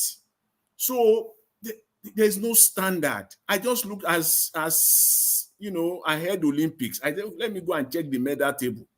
I screened through about 80 countries have won medals as of today, this hour, because games are still going on live. Nigeria, no, not even a bronze. And I said, well, maybe it's a good thing because I don't know how they will sing this new national anthem. This new national that they just foisted on Nigeria, sucks, just shovel it down the throat of Nigeria, this so-called national anthem. That's and this is the first Olympics, in the modern Olympics, at least since I've been following Olympics, I would say since 1984 Los Angeles, LA Olympics, that Nigeria will not have even a bronze one. It's terrible. It says a lot. It speaks volume, actually. It speaks volume to what state we are in that country. No development in any sphere at all. When you talked earlier about SAP, other countries that were also devastated by this stupid policy were the countries like the likes of Bangladesh, Sri Lanka. We know where those countries are today. We know their state. We know where they are today. Even Argentina, we know how Argentina is struggling today to get out. Because once you get yourself into this structural system that the likes of the World Bank will bring to you, it will take decades of discipline without corruption for the country to get out of it. And that is where, unfortunately, Nigeria is today. And then I also heard you talked about, I think it was Dr. CM or Mr. Chris, you are having a conversation, and you talked about the number, that our numbers is not working for us. Yes, number is nothing. Population, your population can be 5 billion. It does not matter. Number works in a productive and manufacturing economy. If an economy is not productive and is not manufacturing, if you like, get 3 billion, it will be as useless as anything. Our number will work for us when we turn productive. When we embrace manufacturing, encourage the manufacturing industry, I mean, as in like reckless abandon, the government will just say, you know what? The manufacturing industry must rise up. You will support them. Your first agenda, manufacturing. 2, manufacturing. 3, manufacturing. 4, is manufacturing. I mean, with reckless abandon. You will just pump money there without corruption. That is the only way. This 200 million, the most populous black nation, is nothing. It is just useless. It's true. It's just useless without production. That is why the other day, Mr. Tinubu was talking about 10 million hectares of land. Yes, you are close to it, because you will need about 12 to 13 million hectares of land to feed 200 million people. Yes, that's what the agriculturists, that's their estimate, that's their calculation, that a population of 200 million, we need about anything within the range of 12 to 13 million hectares of land, cultivated, not just sitting down there. How many of it has Nigeria cultivated as of today? It's all lies. Unfortunately, it's just all lies. January 1st, 2024, Mr. Tinubu came out and he said 120,000 hectares of land is being cultivated in Jigawa. Where is the 120,000? They just come out and talk. As a matter of fact, some group of people will just go to Mr. Tinubu and tell him something. He does not care. He will not read. He doesn't have people that will now counter them or that will help him to do his own people that will do his own audit for him, to vouch and to vet all this information that he will just take it. And this is the man they call strategist. It's so unfortunate. You know, from everything that the protesters that Nigerians are calling for today, the easiest one of them that we call a piece of cake is the reduction of the number of ministers. It costs you nothing. Just come out and say you are reducing the number of ministers. But you guess what, Nigerians? You know why Mr. Tinubu will not do it? Most of those ministers paid for those positions. I'm ready to, most of them paid for these positions. So it's like they are paid for it. So you want to kick me out. So the question they are battling with now, which of the ministers will go? Who will go for who? So he doesn't know which one that will go. You see, the challenge is in a serious trouble, even if he has to meet that demand, which is the cheapest of them all. It costs you nothing. All you need to do is to merge the ministries, merge parastatals together, and you can even do much more. Instead of even 37 that constitutionally you are permitted to do, you can even reduce it to 33, 32. But Mr. Tinubu cannot do that because most of these ministers, they paid. They paid to get their position. So that is a serious conundrum for them right now as we speak. That conversation of number, that how your population, how you can use your population, how you can turn it around to now be an advantage. As we stand right now, our population is a disadvantage. Complete disaster that we are 200 million. It shouldn't be so. Not at all. It shouldn't be so. Our population should be working for us. Countries should come and say, wow, if I come to Nigeria and I establish there, even if I'm selling 1 unit per day and I can get 1 million people to buy my product at $1, I'm making $1 million per day. That is the estimate. That's what multinational, that's the basis. That's what attracts them to China. That's why you see the likes of McDonald's and Burger King, with all the conditions that China put in front of them, they say we will be selling our burger in China. Yeah. Because McDonald's know that only they need to do 1 burger for $1. I go to China.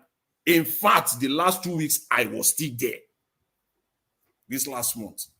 And whenever you eat, if you see McDonald's, how they fill the whole place up. Every nook and cranny, you will see McDonald's, you will see Burger King. Because they sell it, if you convert it really, they are selling it at the rate of about $1. Do you know how many burger McDonald's is selling in China per day. That's why if you see the conditions that China gave them, they don't care, they pay. Exactly. Because at the end of the day, all we need to do is just to sell 1 million. 1 million burger in China per day. That's it. As of today, they are selling maybe 10 million, 20 million burgers every day at $1. Yes. It's even I'm being conservative. Go to China today, see the number of McDonald's that we see there, all nooks and crannies of China. And they fill it up. You will see people buying burger. What was the cross of the matter? China told McDonald's that you have to be using Chinese beef. Chinese beef. McDonald's still look at that. Chinese beef, not you, because McDonald's wanted to be bringing American beef. No, China said no, it's Chinese beef. McDonald's agreed. That is how your population works for you. 200 million companies are there. They are ready to come. They are ready to, yes. If I say me, I leave you where you continue. Sometimes allow him them. Yeah, the thing is so interesting. If you know I have broken all the rules today. It's so interesting. No. Interesting. Do you know that, like Nigeria was said, important people are listening to us? Yeah, but that is no wait now. Wait. You know, laws are made to serve people, not to serve the law. So you make a law to suit to achieve an aim. What he's saying is in line with what I know. Yes, it's in line with what Nigeria would stand for. This is an educated institution. You come and educate yourself. Do you know that, for instance, in Nigeria, 200 and something million, if you don't give them skill, they are not yet human capital. In other words, they are valuable to be recruited by Boko Haram. That's why Boko Haram want to recruit. They won't go to China because they are skilled. But if you want, you say go to Nigeria because they are unskilled. That is where you can feed on them and recruit. That is the meaning. I round up in 2 minutes so that we thank end. You. Yeah, that's just it. When they talk about this direct foreign investment, companies are out there all over the world. They really want to come to a country like Nigeria. But why? Tell me the reason why they will come. Give me one singular reason why a company will come and say, okay, the population is there. That is why governments strive and work hard to make sure that the per capita income is high. Because when the company is coming, you know that people have the income to pay for this product that I will be selling. $1. Can in Nigeria, $1 to sit down and spend $1? That's 1,000 average of 1,500 naira per seat.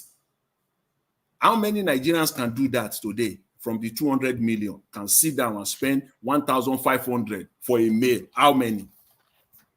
Whereas there are multinationals that are ready to come to Nigeria, sell their product for $1 per unit, knowing fully well that is going to get at least 2 million per day. That's a revenue of $2 million. Sometimes that by 30, that's 60 million.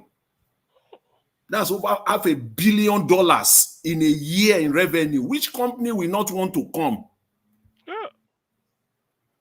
That is the only time. Do you know, Jonathan? All that Nigeria needed to do is, given our population, make sure our educational system is standard, make sure there is security, put infrastructure. The industries will be coming. Yes, they will be flooding.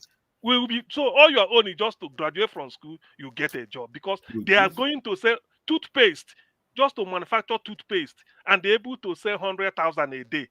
They will be okay. Every day, 100,000 toothpaste sold all over Nigeria, because that's what you use every morning. You see, yes. we are led by people with that sense.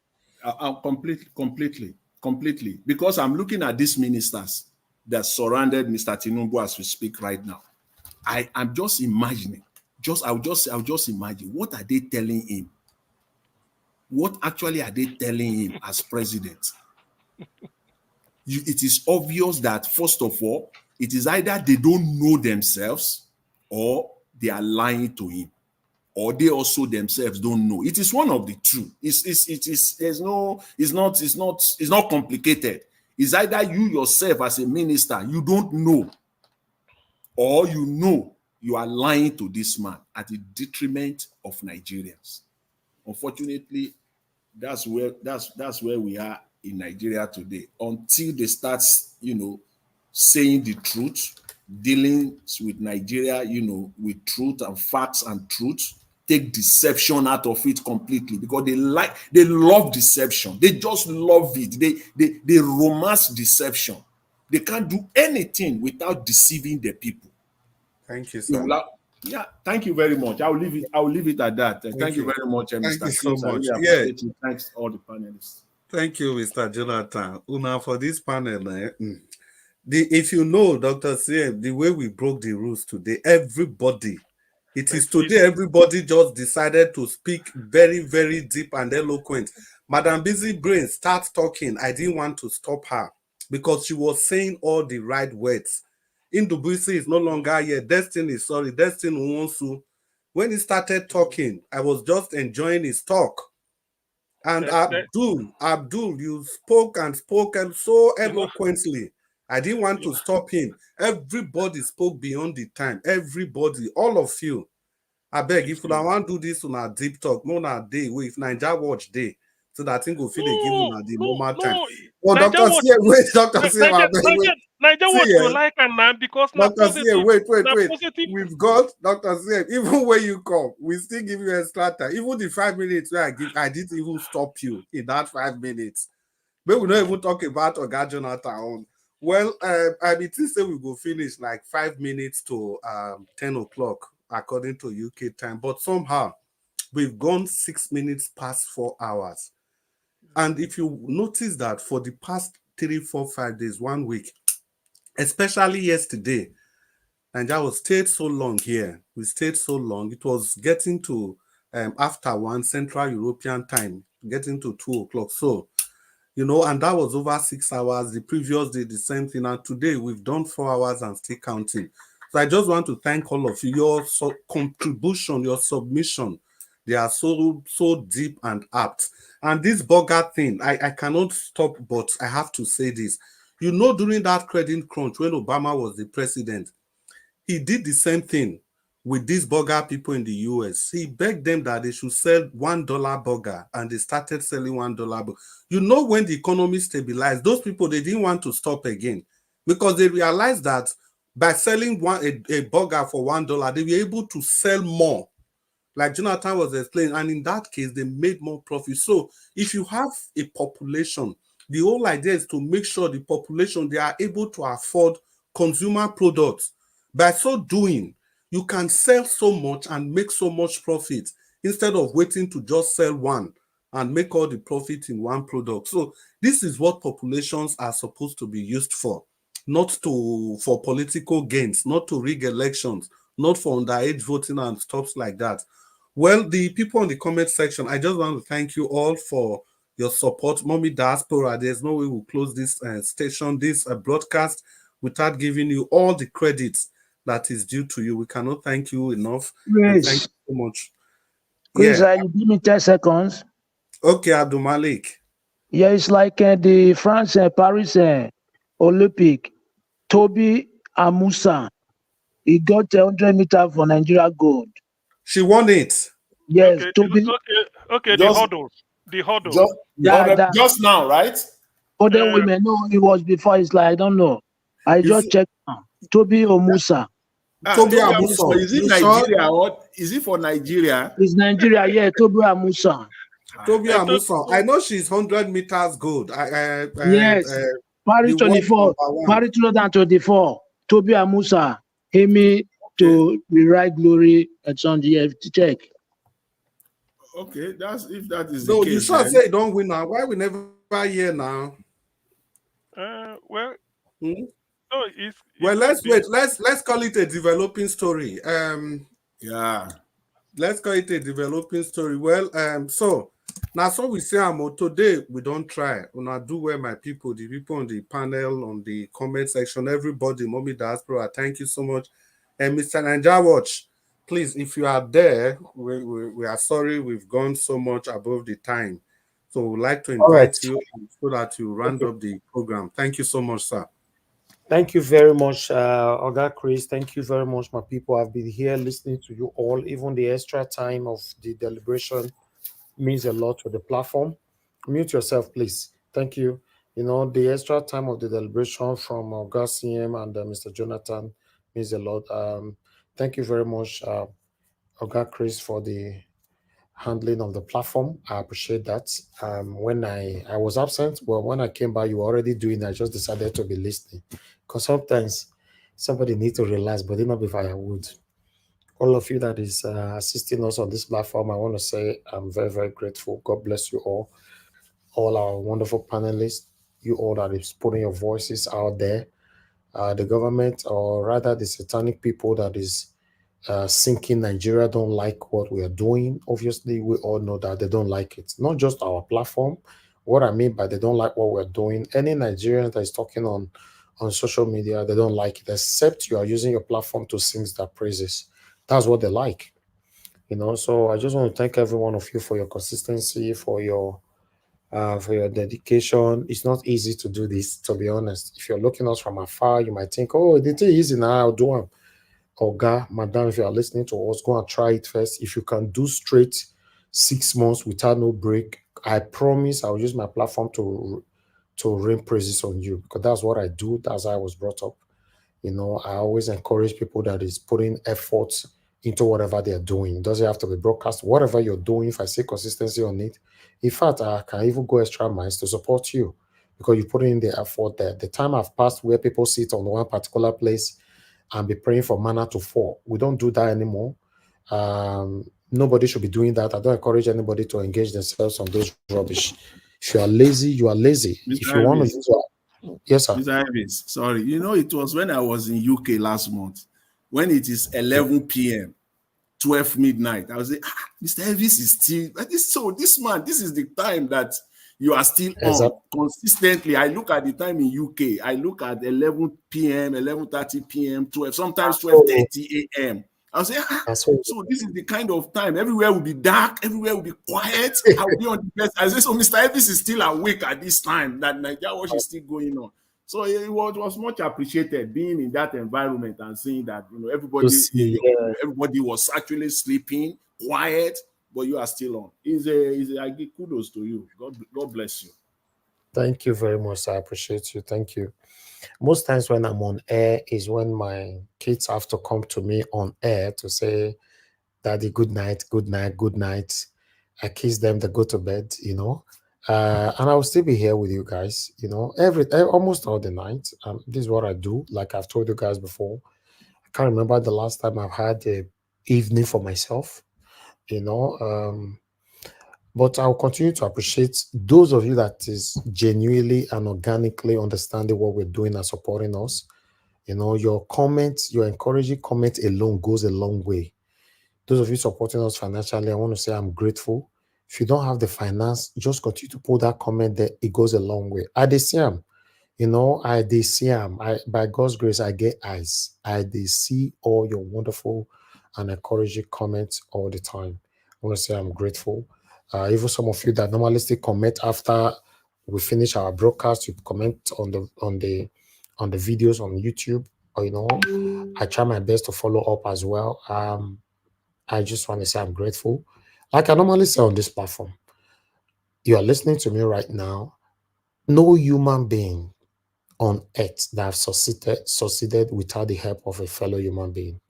No human being. I'm still looking for somebody that will come out to tell us that, hey, no, I know one person or myself has succeeded in life without anybody. No, everybody needs human being to succeed. That's why we must have the ability to manage each other's. Even though none of us is perfect, we offend each other's all the time. Yes, we'll quarrel small, throw away and move on. That's my life, though. You know, I don't have any strength to keep anybody in mind and all that, except you are a threat to my life or you are a threat to my platform. Then I'll declare you as an enemy. You know, because once you declare to be threat at the first time, even though you come to apologize, you cannot be trusted because you might be given the opportunity to restrike. So that's why once you find out somebody is a threat to your life, you can forgive them, but don't get close to them never again. I appreciate every one of you, my people. Now, God will bless you now once again. Madam Busy Brains, thank you very much for joining us today from beginning to the end. I'm very, very grateful. The spot that you occupied today means a lot to me and to Nigerians, both home and in abroad. Thank you very much, Mr. Jonathan, as usual, and thanks for your encouragement always. Thank you, Abdul Malik. Abdul Malik, your consistency is out of this world now, alongside with others, God Chris, Mr. Jonathan. So in fact, Mr. Jonathan, the only time Mr. Jonathan take break now when he went for holiday. And I know SARS even did the holiday, so if they miss out. Because Mr. Jonathan, sometimes maybe he get some things where he like me and analyze. Go say, Kai, this holiday. There was a day you have to join. Say, I bet me when I leave that here, I must join this one, make I talk quickly. So I like that. I got bless you now. Thank you, August CM. I appreciate you. Thank you, my people. Give us a mandate, Black Panther. My wonderful people, all of you that is putting in the effort to join the panel, to call into the show, and then we have those consistent people on the phone. These people must call almost every other day. I want to say thank you, Madam Origin. Thank you very much. Thank you, Ogashimizi. Thank you, Brother F.A. Thank you, Bright Asamota. Thank you, Mr. Innocent. Thank you, every one of you that is right there on the comment section. And Mr. Alex, thank you. Thank you, Madam Rita. All those of you that is calling in. Thank you. I appreciate you all. Then those that supported the channel today, thank you so much. I appreciate every one of you. I'd like to re-echo your names again. Lady Eugenia, thank you very much. Mr. Omarigie, thank you. Jeko Obedient, Peggy Modi, thank you very much. Tracy Jacobi, Adelaja Ogumbiyi, thank you. Love God is my strength. Rosie Ayosh, blessed lady. I'm God, I go bless our people. I'm very, very grateful. I'm not taking nobody for granted. Those of you supported the channel with financially, those of you calling to the show, those of you commenting, those of you joining the panel. In fact, even our spectators, I'm not taking nobody for granted. Me say they talk like this, I'm not going to offend you tomorrow. I go offend you, but make with a quick forgive and move on. Since we don't know ourselves for this platform, no need to keep anything to heart. Madam Ame Bright does show to me so many times on this platform that she's a mother, Even self, me, I'm even happy now to call her out most of the time, because when you use your own to make example, is always better for others to understand that, yes, we are not biased here. Someone like Black Panther give us a mandate, and few others, we don't counter ourselves where they are always here, So I just want to say I'm grateful. Let's continue to manage each other. Like 3 days ago, the way me and Black Panther take counter ourselves for a year, arguing over what this year government they talk about and all that. If not some people they pick offense over nothing. Let me be free to express myself. Don't let me be talking and I'll be being careful. Me, go verse. If I start being careful, me, go verse, that means we don't have a relationship. There's no need for it. When I say your wife want to talk to you for a house, you go, they use hand, they scratch your head. I may offend you as a husband. Then once your wife does they fear to talk to you every day, or you get what you want to talk, you they look left and right before, or compose himself before he talk to you. That means there's a problem somewhere in your home. I want to say thank you very much, my people. Let's continue to manage each other's. My people right there on the comment section, Mother of Mommy Diaspora, thank you very much, Mommy, for all you do always. I appreciate you.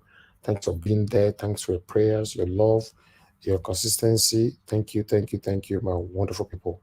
Thank you very much, Madam Obi Ashuko. Thank you, ma. I appreciate you always. Thank you, Madam Iris Finance. Thank you, Madam Martina Basiti, Madam Patricia Tagbujumi. Thank you very much. Oga Abu Azi. Thank you very much. Ajio Deborah. I appreciate you. I appreciate you all. Mr. Johnson Emmanuel. Mr. Johnson Emmanuel is another person, that have been with me on this channel for so long, for years now.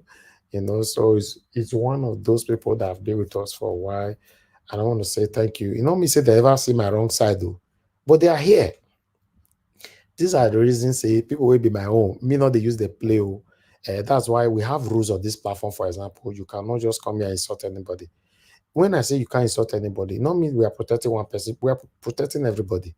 It's everybody. It be like as two Nigerians come there, they say they call a traitor. I say, I beg, that will not be insult. Now you know whether people are accusing you say they support another party. It's your duty to say no. See why they support. My rules not reach there. I beg. My rules don't reach that area.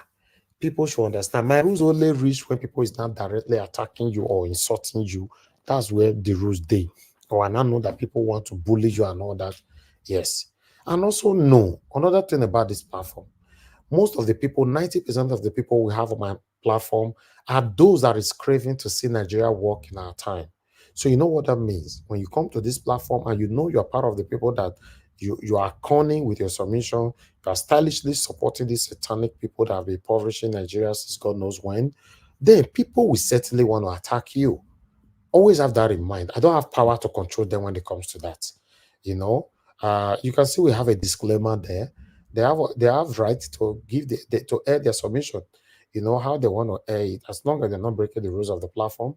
And everything anybody say on this platform, because many of you are not sure, or some of you are not sure what disclaimer means. Disclaimer means that anything you say is for you and your own.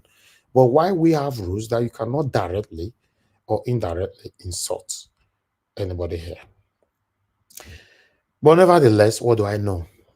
We've done our part today. Let's continue again tomorrow. By God's grace, for where we stop, we'll continue again tomorrow. Let's continue to stand for what is right. And I'll use this opportunity to also tell other YouTubers, because I know I have lots of YouTubers following me and many others that is also listening to us that is not joining our panel, or maybe one or two reasons. That is fine. But I want to let you know, whatever you are doing, the effort that you are putting in to see Nigeria work in your time, please don't relent. Continue to do it.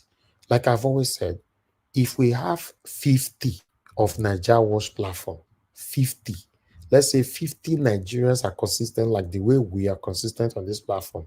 I'm not talking about people that will come out once a week. I'm saying they are consistent like how we are doing here, 50. Nigerian government will not have no choice than to do the right thing. Because before they want to do anything, they will think, these people go talk, they go talk. But what do I know? Because if you look at it statistically, Nigerians that is being distracted by rubbish on social media is far, far, far, far more than Nigerians that is dedicated calling out this satanic and previous government. Nevertheless, my people, now we'll draw the curtain. I'll see you guys again tomorrow. Thank you very much. Yes, sir.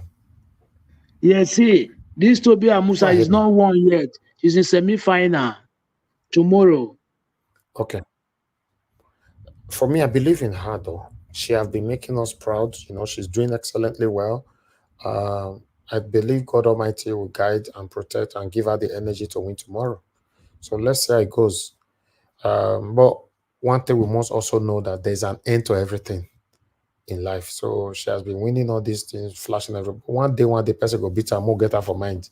So if you with the day you have that in mind, in case it happens, you will not feel disappointed. Remember, say people are warming up, they want beat them, obviously. One day they will beat them. One day. But now is her time. She's reigning. Let her enjoy the moment. You know, unfortunately, she's doing it for a country that doesn't know the value of the effort she's putting in there. If she was doing this athlete for UK or any other Western world developed country, she knows what she'll be getting. But doing it for Nigeria, I don't know. Maybe they are. I saw the other ones complaining the other day. So, but I don't want to start. I don't want to open another topic now where all my people now go get up, say, Nigeria was. Like give us a mandate and Black Panther. Give us a mandate and Black Panther. And the two of them be my headache for this platform. You know, no matter what, you know, especially Black Panther, you come from nowhere. Nigeria was. See, which Agbirangbiri of Nigeria was. Now be Black Panther. Can give us a mandate come as well. Although, just imagine what life would have been without you guys. I appreciate every one of you. Social media have brought us, all of us together to know each other's. A lot of people have stepped aside during the journey and all that, but I still thank every one of you, both those of you that have been on the platform in the past, those of you that are still here. Thank every one of you for the success. Whether we like it or not, everybody have played their part in bringing this channel to where it is today. Thank you very much, my people. Wherever you are, I appreciate every one of you. Now that Nigeria Watch is verified, we have a take on YouTube. It's something worth celebrating. I just want to let you guys know that I'm very, very grateful. I'm very, very grateful. Let's continue to do this. There's pay, there's benefit in consistency. So always do that. Thank you, my people. I would like to get your permission to end the show right now. And people write down in the comment section. Thank you very much, Madam Amebride. Thank you very much, man. I appreciate you. Thank you, Oga F. Emmanuel. I can see you right there. Thank you very much, Mr. Johnson Emmanuel. Thank you very much. Thank you, Madam Peggy Modi. Thank you, Agio, and many, many more are over there.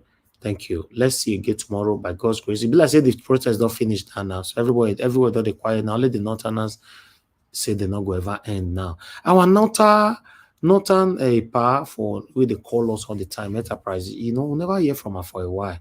I hope he's fine though. So I just hope we hear from him anytime soon, or I'll reach out to him. Anyway, my people, those of you that have not been on the channel for a while, even though I didn't mention your name, I want you to know we miss you. Madam Luke, someone will not ask for them, say she did enjoy her holiday, but I'll try to make her use start to say, we miss you, Madam Luke. Although you tell them we'll not ask of you, say you want to enjoy your holiday, but how you tell enjoy them, we are waiting for you to come on panel when you return back from your holiday to tell us, at least give us a little bit of tip, just a tip, how you tell enjoy them. Now me, I need holiday now. I need holiday because I don't see myself whenever I go Nigeria or go UK as holiday. It's not holiday for me. Nigeria is my home. UK is my home. So I need proper holiday. So let's see how it goes. Thank you, my people. Like I said, now here we'll draw the curtain. I'll see you guys tomorrow. Good night and bye for now. No more bad government in Nigeria. Nigeria what? The only media that have been consistent speaking against the bad government and for the purpose for reformers. Nigeria what?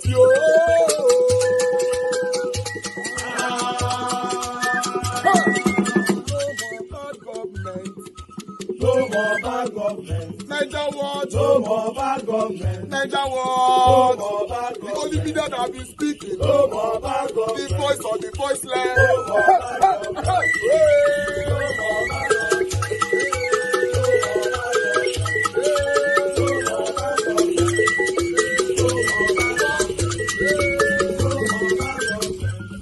No more bad government. For the poor, no more bad government. Nigeria what? No more bad government. Nigeria what be here? No more bad government. No more bad government. No more bad government. In Nigeria, no more bad government. No more bad government. No more bad government. The only media, the number one media in Nigeria, no more bad government. That have been speaking against government. No more bad government. Nigeria what? No more bad government.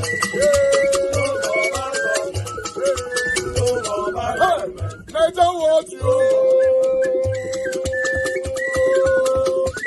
voice of the voiceless. The voice of the voiceless.